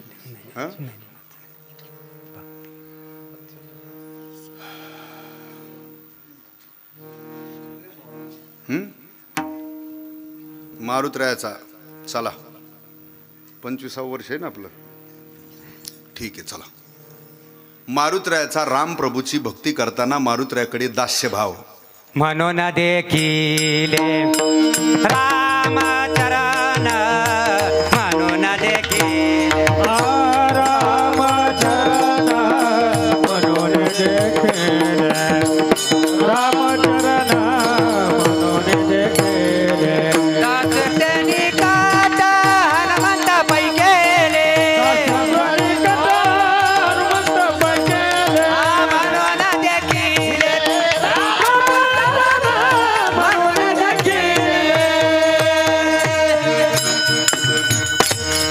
दास्यत्व निकट हनुमंते पै केले म्हणून देखिले. ऐका मारुतरायाचा होता तो दास्यभाव. कोणता? दास्यभाव. वसुदेव देवकी नंद यशोदेचा वात्सल्य भाव. अर्जुनाचा कोणता भाव होता?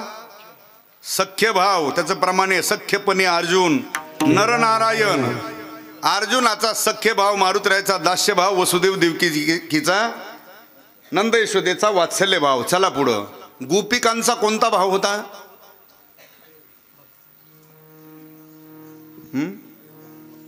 गोपिकांचा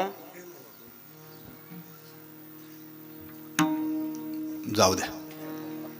गोपिकांचा कोणता कासाना. आता आपण तर जवळजवळ संसारिकच आहेत ना सगळे.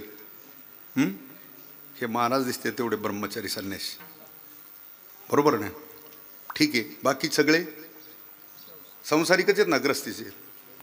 मला सांगा, आता पुरुष मंडळीला विचारतो, तुमच्या पत्नीचा तुमच्यावर कोणता भाव आहे सांगता येईल का?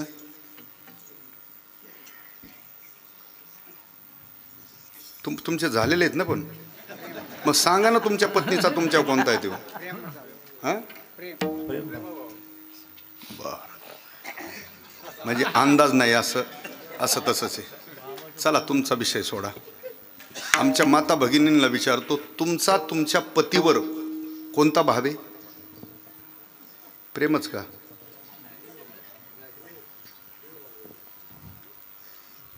एवढाच आश्रम आहे, असा ग्रस्त आश्रम, एकदम ढोबाळ खात्यात चाललेला.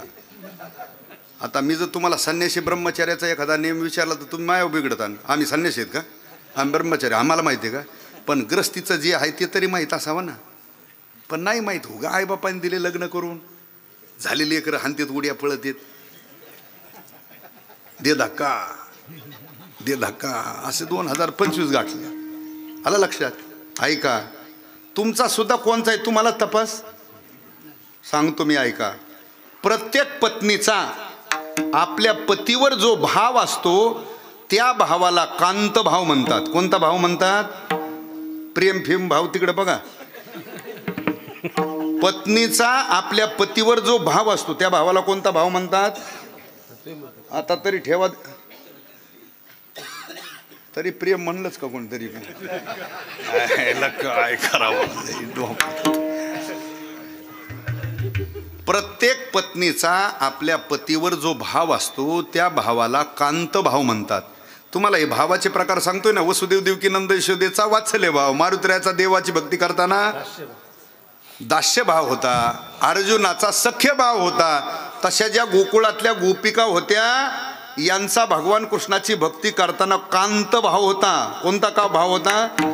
पण कांत भाव जर गोपिकांचा होता तर पुन्हा प्रश्न निर्माण होतो, मग गोपिकाचा जर भगवान कृष्णावर कांत भाव होता तर गोपिका काय भगवंताच्या पत्न्या होत्या का? तर त्याचं उत्तर आहे, पत्न्या नव्हत्या, त्या भक्त होत्या. अहो भक्त होत्या, पण इकडे पुराण बघा ना. पुराणाने सांगितलं 16,100. हा, आणि प्रमाणाने सांगितलं नामदेवरायच्या बाईला 16,000 रे. प्रमाण खोटं आहे का? ऐका, बाईला 16. प्रमाण खोटं आहे का? खोटं नाही. प्रमाणही खरं आहे. पुराणात सांगितलं 16,108 पत्न्या, हेही खरं आहे. आणि भगवंताला एकच पत्नी होती, हेही खरं आहे. विठाला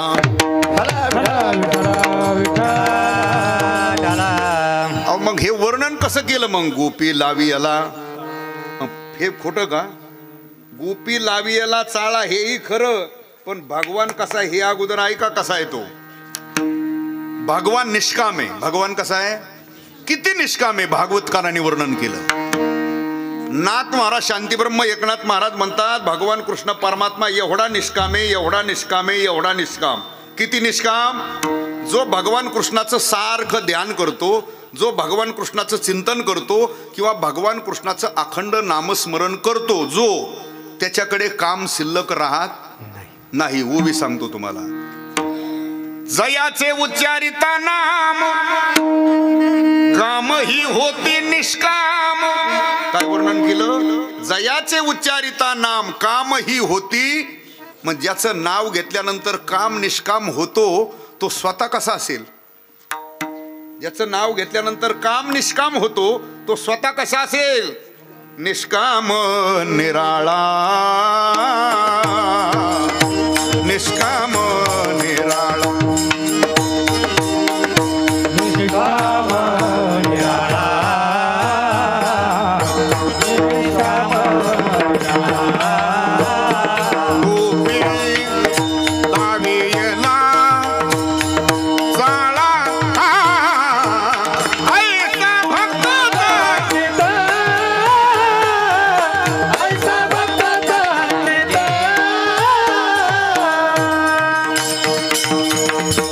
भगवान निष्काम आहे, निराळा. पण गोपी लावी याला चाळा, तेही खरं. आणि निष्काम निराळा हेही.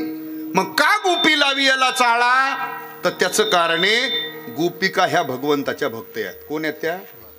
भक्त आहेत. आपण वर्णन केलं ना 16,108 पत्न्या म्हणून वर्णन केलं. त्या कशा? 1 मिनिटात सांगतो. ज्या वरच्या 108 आहेत, वरच्या किती आहेत? 108. त्या वेदातल्या श्रुती आहेत. कशातल्या? त्या वेदातल्या श्रुती आहेत. पण श्रुती रूपाने भगवंताच्या भक्तीचा आनंद उपभोगता येत नाही. म्हणून त्या 3 प्रकाराने अवतार आलेल्या. किती प्रकाराने? 3 प्रकाराने. कोणत्या 3 प्रकाराने?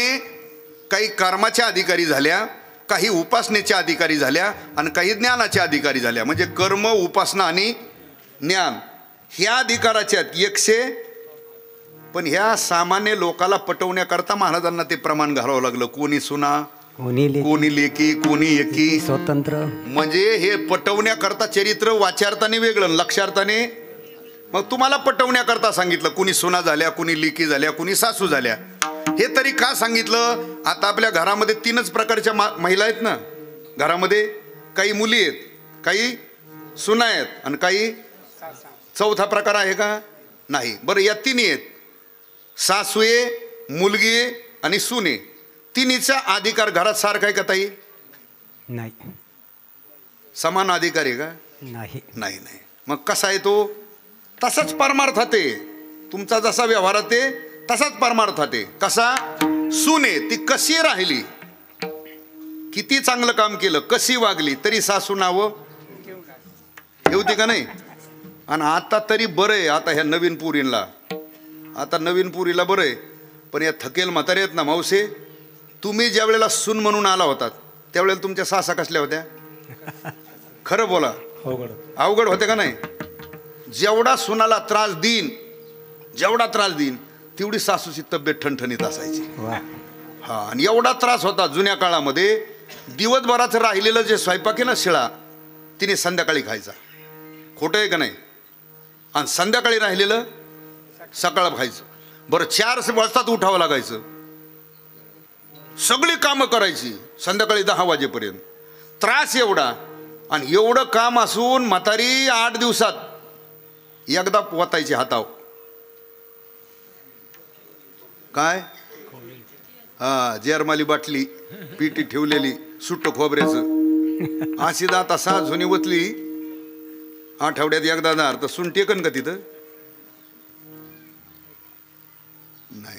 आता तुम्हाला ह्या नवीन पुरीला दिवाणी चांगले आजचे दिन आलेत. हा.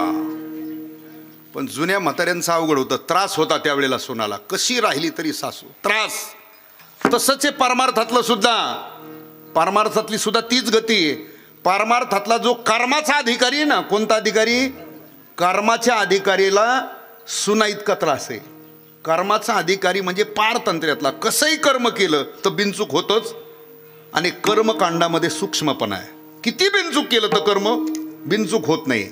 म्हणजे कर्माचा अधिकारी परमार्थातला, पारतंत्र्यातला अधिकारी म्हणजे तुमच्या सुनेसारखा. चला पुढं. उपासनेचा जो अधिकारी ना परमार्थातला, त्याला काही स्वातंत्र्य आहे उपासनेचं, पण काही पारतंत्र्य. जसं तुमची व्यवहारातली मुलगी. आता जेवढं सुनेला पारतंत्र्य तेवढं मुलीला आहे का? मुलीला तेवढं पारतंत्र्य आहे का? नाही. बघा, आता मुलीला कीर्तनला यायचं म्हटलं, ती कपडे लत्ते तिचं घालणार, स्नो पावडर आमकं ढमकं तमकं करणार. आणि घराच्या बाहेर पडताना फक्त आईला सांगणार, आई मी चालले ग. काय म्हणते ती? मी चालले ग. जाऊ का म्हणते ग? मी चालले ग कीर्तनला. तुला यायचं असलं तर पाठीमागून ये. बरोबर. म्हणजे काही गोष्टीचं स्वातंत्र्य, काही गोष्टीचं पारतंत्र्य.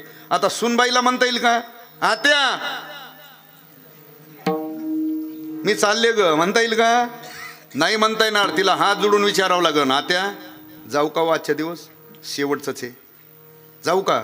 आता ती जर पारमार्थिक असली तर म्हणीन जा, आणि ती जर आमच्या मोगलातली खरमाठी बाभळ असली तर आत्ताच लागली का म्हणीन ह्या नादाला. आणि आत्तापासून देवदेव करायला लागल्यावर कसा संसार करशील ग ठक्याचा, होय ग? असं होईल ना. मुलीला अर्ध स्वातंत्र्य अर्ध पारतंत्र्य. तसं परमार्थातला जो उपासनेचा अधिकारी आहे त्याला अर्ध स्वातंत्र्य अर्ध पारतंत्र्य. आणि जो तिसरा अधिकारी ना, कोणता? 3 भक्त सांगितले आहेत ना, कर्म, उपासना आणि ज्ञानाचा जो अधिकारी आहे, ज्ञानी जो भक्त आहे त्याला कुठलंच बंधन नसतं. चौथी याचे हाई काहीच करणे नाही, काम नाही, काम नाही झालो पायी. जो ज्ञानी भक्त असतो त्याला कुठलं बंधन नसतं. जशी तुमची व्यवहारातली सासू आहे, सासूला बंधन आहे का? म्हातारीला काय बंधन आहे हो आता? म्हातारीला काहीच बंधन नाही. म्हातारी पोरात बसली बंधन नाही, शहाण्या माणसात बसली, म्हाताऱ्यात बसली, म्हातारीला काय बंधन आहे? कारण सुख दुःखाचे जीवनातले सगळे चढ उतार सहन करून ती त्या अवस्थेला प्राप्त झालेली. म्हातारीला कुणाचं बंधन नाही, म्हातारीला कुणाची भीती, म्हातारी कुणाला भेद नाही. पोरांना भेद नाही, सुनांना भेद, सुनाला भेद नाही, पोरांना भेद नाही, कोणाला भेद नाही. म्हाताऱ्याला सुद्धा भेद भीती. म्हातारी भीती का नसती? थोडं म्हणू नका मोकार आता, हा मला सगळं माहिती आहे. आणि जर भेट असते तुम्ही साप्त्याला काय आले असते? हे शेवट जे इकडं निघत जे हरी तर जे हरी असं येते. विठाला विठाला म्हातारी कोणाला भेट नाही, बंधन नाही. म्हातारीला पूर्णत्वाची अवस्था आहे तिची. सगळे जीवनामध्ये सुख दुःख चढ उतार तिने सहन करून ती त्या अवस्थेला प्राप्त झालेली. तिला बंधन जसं नाही तसं पारमार्थातला जो ज्ञानाचा अधिकारी, ज्ञानी भक्ताला कुठलंच बंधन नसतं. अशा 3 अधिकाराच्या म्हणजे कर्माचे अधिकारी, उपासनेचे अधिकारी, ज्ञानाचे अधिकारी अशा गोपिका होत्या 108. आता राहिल्या किती? 16,000. आता त्या 16,000 कोण होत्या ऐका. त्या सामान्य कोणी नव्हत्या, अनेक राजांच्या मुली आहेत त्या. कोणाच्या मुली आहेत त्या ऐका. पण त्याच काळामध्ये नरकासुर नावाचा जो दैत्य होता, त्या नरकासुराने त्या अनेक राजांच्या मुलींचं हरण केलं आणि आणून एका बंदीशाळेत ठेवल्या होत्या. आणि त्याचा संकल्प असा होता, 16,000 मुलीचा आकडा पूर्ण झाला की त्या 16,000 मुलीबरोबर आपलं एकदाच लावून घ्यायचं. काय असा त्याचा संकल्प होता. आकडा पूर्ण झाला, पण हीच वार्ता भगवान कृष्ण परमात्म्याला समजली. आणि भगवान नुसता देव नाही, द्वारकेचा राजा आहे. भगवंताला समजलं, भगवान तिथं आले आणि दोघांचं युद्ध सुरू झालं. कोणाचं? नरकासुराचं आणि भगवंताचं युद्ध सुरू झालं. त्या युद्धामध्ये भगवान कृष्ण परमात्म्याने त्या नरकासुराचा काटा काढला, त्याचा वध केला. कोण्या दिवशी वध केलाय तो? नरक चतुर्थी आहे ना, चतुर्दशी. कोणती? दीपावळीच्या त्या दिवशी भगवंतानी त्याचा वध केला. आणि त्या 16,000 मुली त्या बंदीशाळेतून सोडवल्या. ऐका, नुसता देव नाही, मी म्हटलं राजा आहे तो. आता दुसऱ्या दिवशी सण आहे कोणता?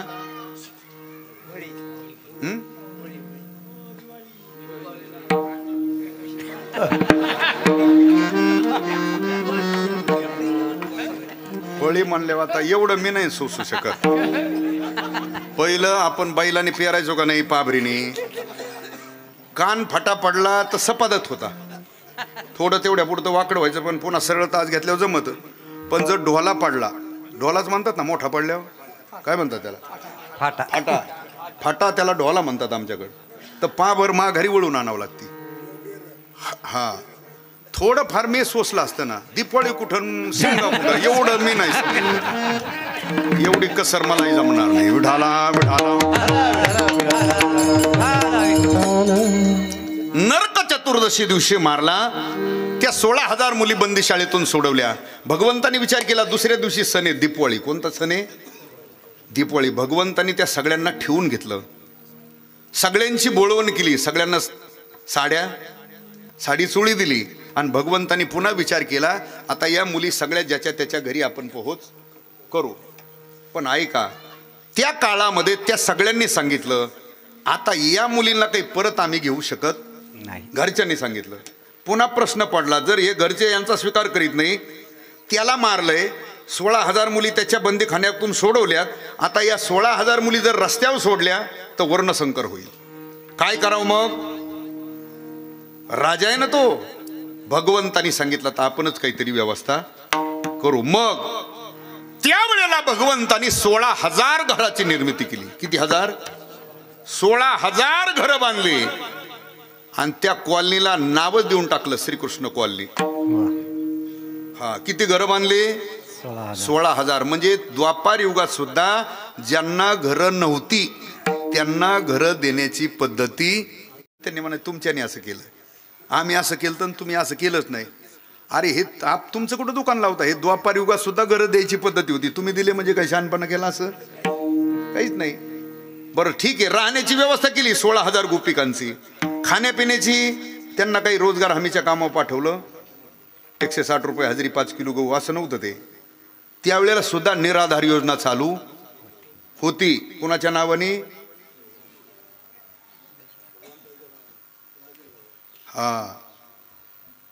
भगवान कृष्णाच्या नावाने ती निराधार योजना चालू होती. आणि प्रत्येक त्याच तारखेला महिन्याला पैसे पडत होते. बरं आता तुमचे लांबलेत वाटतं थोडे, पण ते भगवंताकडून लांबत नव्हते. सरकार लांबू शकतं. म्हणजे मला सांगा, त्यावेळेला त्यांची राहण्याची, खाण्यापिण्याची, लेण्या नेसण्याची व्यवस्था कोणी केली? देवाने. भगवंतानी केली का नाही? राहायची व्यवस्था भगवंतानी केली, खाण्यापिण्याची, लेण्या नेसण्याची व्यवस्था कोणी केली? भगवंतानी. आता तुमचा नियम विचारतो. आता आपली प्रत्येक माता भगिनी, तुम्हाला काय हवंय? साडी चोळी, आमकं ढमकं तमकं, तुम्ही कुणाला मागता? ताई मालकालाच मागता की नाही? आणि तुम्हाला जे जे पाहिजे ते अहो तुम्ही घेतातच रडून गागून, कसं का होईना, होय म्हणा ना. हां, त्याची काय परेशानी आहे पुढं? तुम्ही काय बघता? फक्त तुम्हाला जेवढं पाहिजे तेवढं, बरोबर. मग मला सांगा, प्रत्येक पत्नीला जे हवंय ते मालक पुरवतो, हा जसा नेम आहे. तसं त्या गोपिकांनी विचार केला, आपली जर खाण्यापिण्याची, लेण्या नेसण्याची, राहण्याची व्यवस्था जर भगवान करतोय, याचा अर्थ भगवानच आपला कोण आहे? मालक आहे. भगवानच आपला पती आहे. आणि ऐका पुढचं, पत्नी जेवढी पतीची सेवा करते, पत्नी जेवढी पतीची सेवा करते, तेवढ्या 16,000 गोपिका भगवंताची सेवा करत होत्या. पण पत्नी जसं करते तसं करत नव्हत्या. इथं अंडरलाईन ठेवा, आलं का ध्यानात? गोपिका पत्न्या नाहीत, गोपिका भगवंताच्या भक्त आहेत. आणि त्या बी भक्त असल्यात गोपिका. आतापर्यंत जी संत परंपरा झाली ना, ऋषी मुनी योगी, आतापर्यंत कोण्याच ऋषी मुनींनी, योग्यांनी, कोणत्याच संतांनी गोपिकासारखी भक्ती केली नाही आणि पुढं कुणी करणार नाही एवढी भक्ती. एकच मुद्दा सांगतो, कबीर महाराजासारखं भजन कुणी केलं नाही. कोणासारखं? बघा, कबीर महाराज एवढं भजन करायचे, आणि भजन करत असताना कबीर महाराजांच्या डोळ्यातून आनंदाश्रू व्हायचे. भगवंताच्या भक्तीचं काय व्हायचे? आनंदाश्रू व्हायचे. आणि ते डोळ्यातून जे आनंदाश्रू खाली पडत होते ना, टिपके, पत्र्याचं पाणी सारखं खाली पडत राहिलं, पन्हाळीचं काय पडते ते खड्डे पडतात का नाही, तसं कबीर महाराजाच्या डोळ्यातून जे पाणी खाली पडत होतं ना, त्याचे काय पडायचे. आणि मग आलेला जनसमुदाय दर्शन करायचा कबीर महाराजांचं. आणि कबीर महाराजाची लोक काय करायचे? स्तुती करायचे. काय करायचे? वा, काय कबीरांचं भजन आहे, काय कबीरांची भक्ती आहे, काय कबीरांचं प्रेम आहे, असं लोक काय करायचे? स्तुती करायची. आणि कबीर महाराजाला काही स्तुती आवडत नव्हती. मग बघा, साधूतन आपल्यात हाच फरक आहे. आपल्याला जर आपली केली कुणी,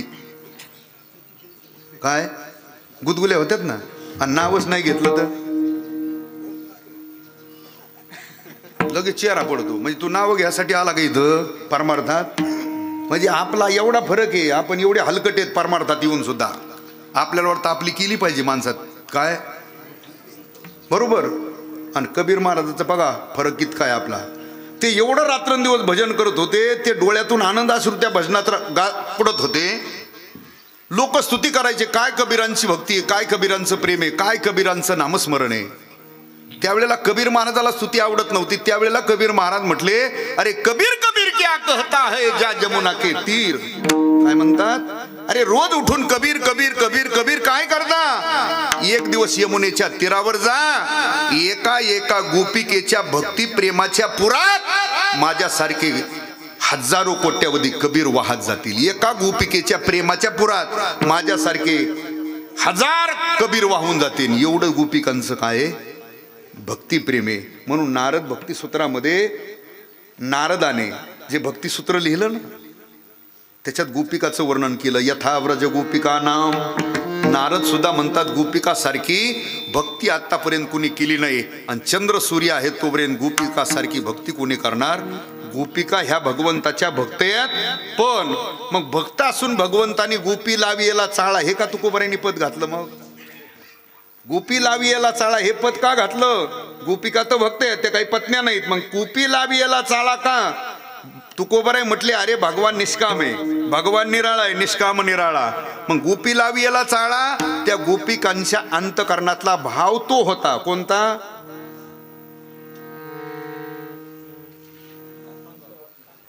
म्हणा ना तेवढं तरी, त्याच्यासाठी मी फिरून आणलं एवढं. गोपिकांचा कांत भाव असल्यामुळे गोपी लावी याला चाळा. आणि मग जर त्या पत्नी असत्या तर इथं हे पद लागलं नसतं ना, आईसा भक्ताचा. अंकित गोपिका भक्त आहेत, आईसा भक्ताचा. त्यांचा भाव तसा असल्यामुळे गोपी लावी याला चाळा, आईसा भक्ताचा लागे तैसी लावी प्रीत. आणि भक्ता करता भगवंताचा नियम असा आहे, भगवान सदचिद आनंद रूपे. कसा आहे तो? सदचिद आनंद रूपे, निर्गुण निराकार स्थितीत असलेलं ते शुद्ध ब्रह्मचैतन्य.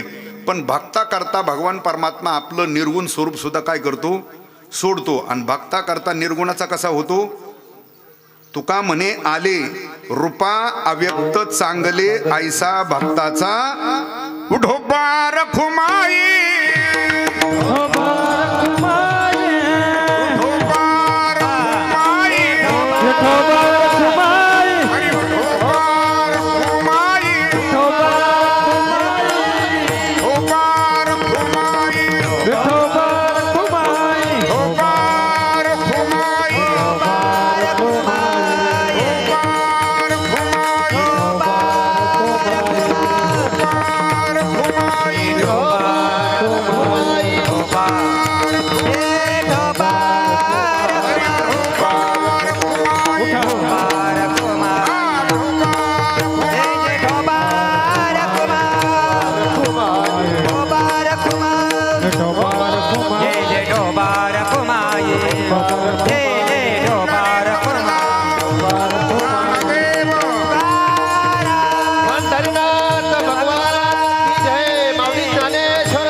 अव्यक्त चांगले ऐसा भक्ताचा अंकित लागे तैशी लावी प्रीत. वेळ आपली संपली. वाजले 12 वाजलेत ना, 10 ते 12 आपली वेळ संपली. भगवंताचं चरित्र अगम्य अशा प्रकारचे, अनंत प्रकारच्या लीला, नाना प्रकारच्या खोड्या, अनंत प्रकारचे गाराणे. आता तेवढे सांगत बसायला आपल्याकडे वेळ नाही. अनेक खोड्या, अनेक गाराणे. यशोदे कृष्णाला सांगावे, गोकुळी राहावे का जावे. यशोदे कृष्णाला सांगावे, गोकुळी राहावे का जावे.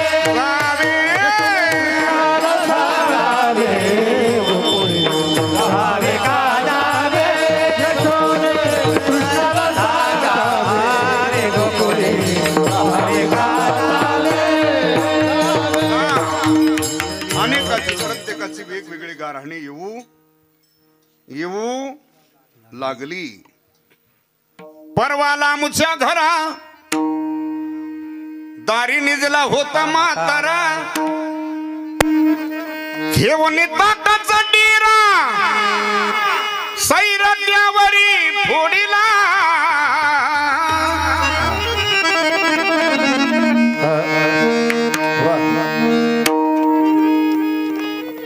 फोडला. ते वर गेला तर जरा.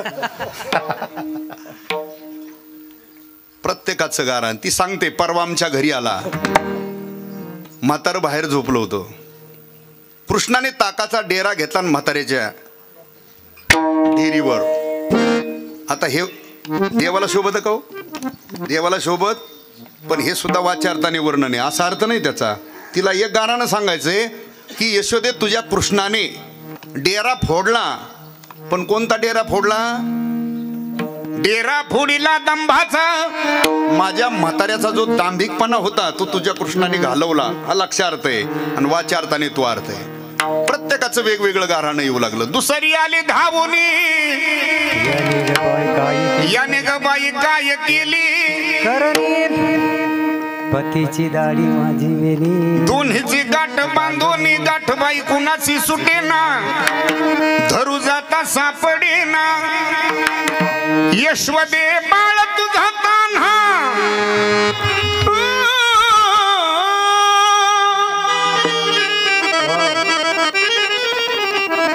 कुठवर सोसुमी धिंगाणा सोसुमी धिंगाणा सोसुमी धिंगाणा कुठवर सोसुमी धिंगाणा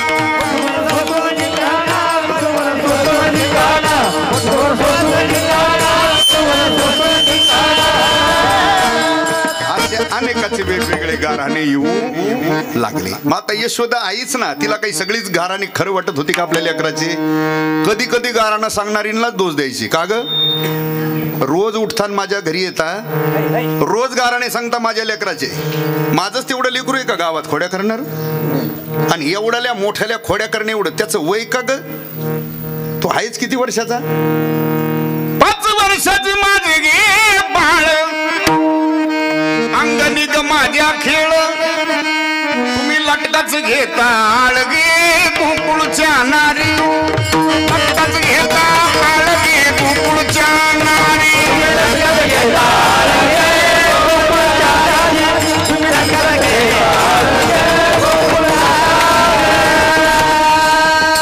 जाऊन सांगतोय तरी तिला तिच्याच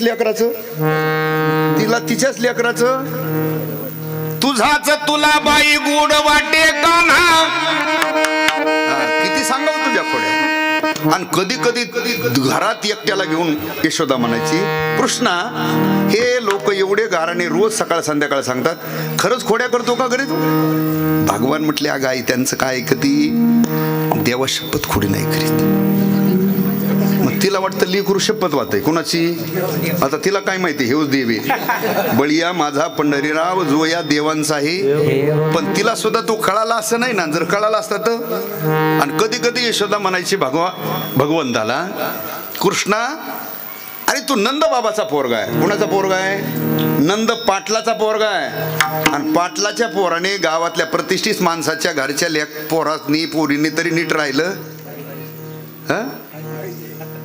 बाकीच्यांनी कसं राहिलं तरी थोडंसं, पण चांगल्या कुटुंबातल्या प्रतिष्ठित माणसाच्या घरातल्या लेकरांनी नीट राहिलं. यशोदा म्हणायची, अरे तू नंद पाटलाचा पोरगा आहे. बरं आपल्या घरी काही कमी नाही ना. काय उने का करीतोसी चोरी, किती सांगू तरी न ऐकसे हरी. काय करतोय बाबा? का खोड्या करतो, का चोऱ्या करतो? खोड्या नको करू माझे बाबा बाबा खोड्या नको करू माझे बाबा बाबा खोड्या नको करू माझे बाबा.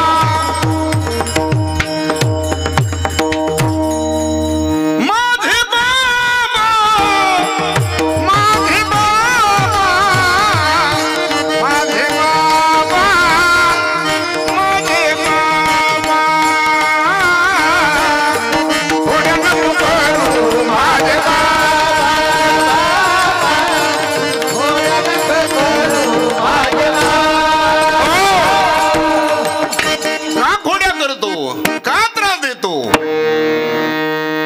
कधी कधी कृष्णाला म्हणायची, मग बाहेर काढण्यापेक्षा आपला एवढा मोठा बांधलेला आहे ना काय वाडा, मग इथंच कर ना आपल्या घरात खोड्या.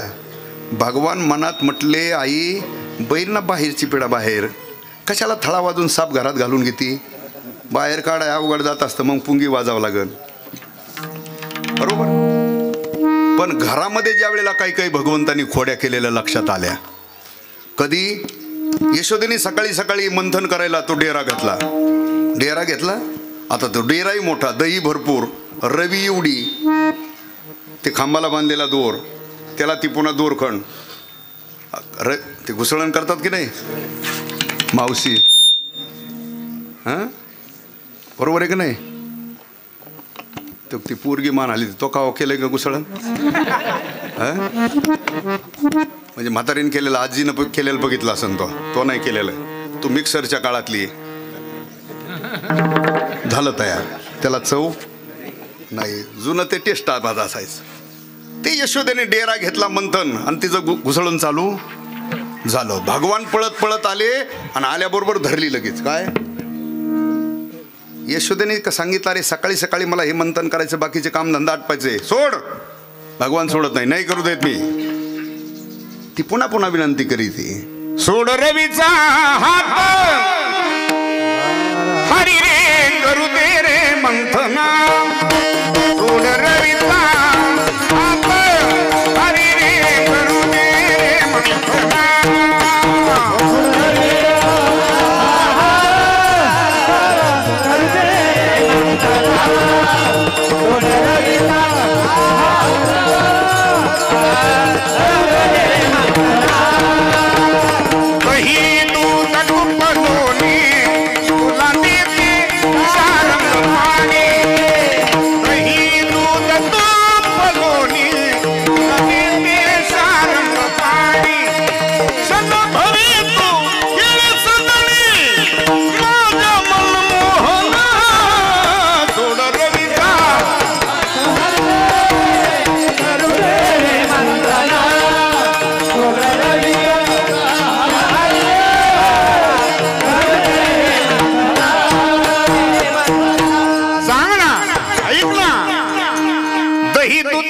लोणी तुला देते सारंग पाणी सन भरी तू खेळ सदणी माझ्या मनमोहन सोड रवीचा हात हरी रे करू दे रे मंथना तरी भगवान सोडत मग यशोदेने दुसरं सांगितलं बघ ना बाहेर कोण आलंय तो कोण आहे असं आपण नादीतून लेकराला दारी उभ्या गोपिका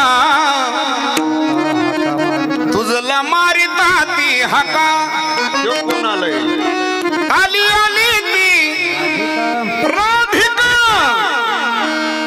दावी नेत्र खुना सोड रवीचा हात हरी रे करू दे रे शेवटी जनाबाईने वर्णन केलं ते जनी मनी ऐशारती समजावी ते कान्हा प्रती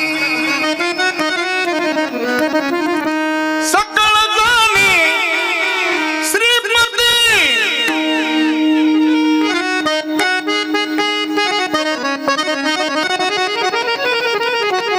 अंतरीच्या खुना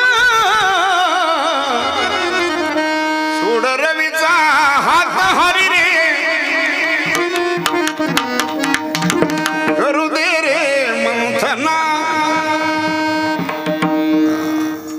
गुरुजी लय दिवसांनी भेटले मला वाटतं त्यांच्या गावातल्या 2 वर्षापूर्वी सप्त्यात मी गेलतो त्याच्यानंतर आजच भेटले गुरुजी आणि बरं वाटतं जुनी माणसं भेटल्यावर कारण जी साधना केलेली असते सेवा येते ते सुद्धा तप आहे आणि ते वायाला जात नाही तर तेवढ्याच भजनातल्या 2-4 साली वाजायच्या शिकला आणि दुसरा मनाय बसला की त्याला वाजायची येत नाही असं होतं मग ते कळत आपलं हे तात्पुरतं दिसतंय असं आलं लक्षात जुनी माणसं आहेत आणि पहिला जो तुमच्या भागातला एक काळ होता रोशने गुरुजी ढवण सर होते आणि तुमचा ज्या वेळेला हा कारखाना चांगल्यापैकी चालत होता त्यावेळेला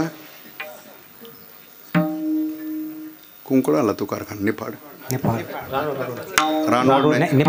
निफाड कारखाना हा पण ती मी जुनं सांगतोय आत्ताचं नाही सांगत ज्या वेळेला चालू होता त्या काळात त्यावेळेला गुरुजींचं वय सुद्धा चांगलं होतं ढवण सर सुद्धा चांगले आणि त्या काळात निफाड कारखान्यावर सर होते ना राहायला कोणते वैरागकर सर त्या काळातला तो भजनाचा आनंद वेगळा होता फार वर्षाचा काळ आहे मोबाईल फिबाईल काय नव्हते त्या काळात सरांना आमंत्रण द्यायला आम्ही 2 जण यष्ट्या बदलीत तिथं आलतो त्यावेळेचा तो कारखाना मला अजून दिसतोय माझ्या डोळ्यासमोर एवढा देखना की तसा कारखाना दुसरीकडे कुठं दिसत पण त्या आतामध्ये एकदा त्या मार्गी मधल्या ते पिंपळ का काय ते रामाचं तिथून मधल्या मार्गी गेलो तर मला इतकी कळा दिसली अरे राम राम राम राम म्हणलं काय होत असं तू असं जावं असं वाटलंय त्या काळात वैरागकर सर ढवण सर गुरुजी म्हणजे ह्या जुन्या मंडळींनी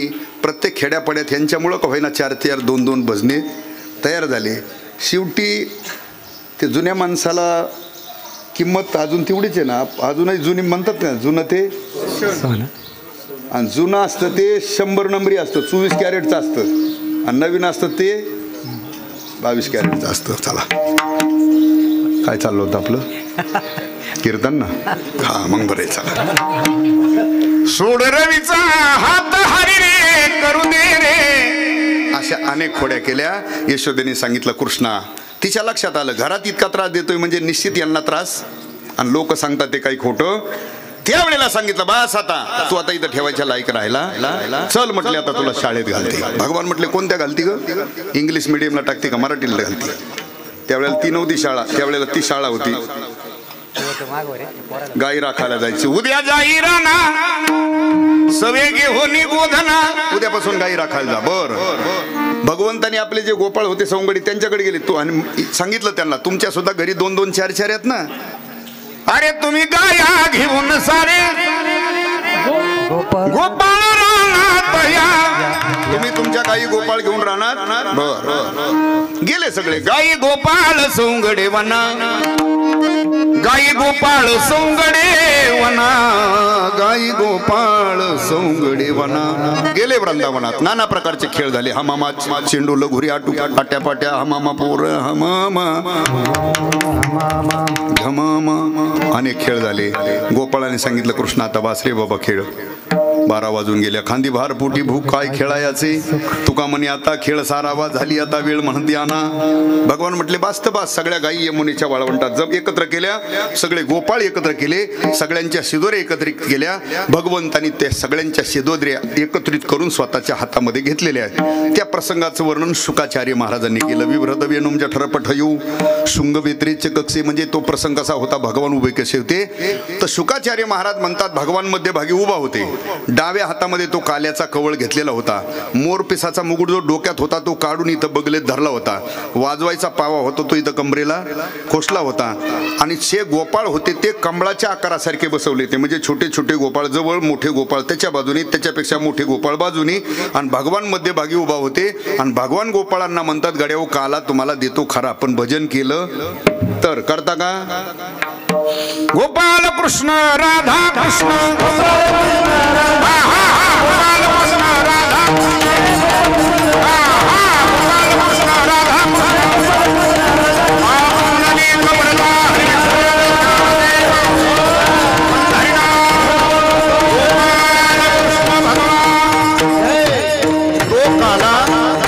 भगवंतांनी स्वतःच्या हाताने गोपाळांना यमुनेच्या वाळवंटात द्वापार युगात दिला.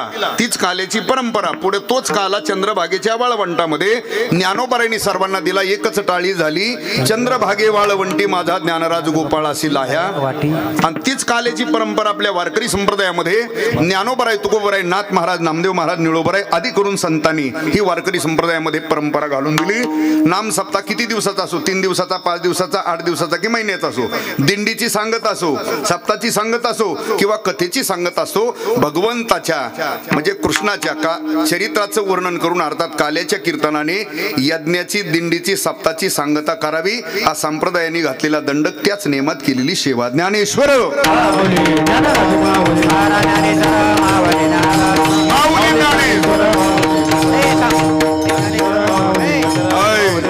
असो. सेवेला आपण या ठिकाणी पूर्ण विराम देतोय. तरी हंडीचा अभंग होईल.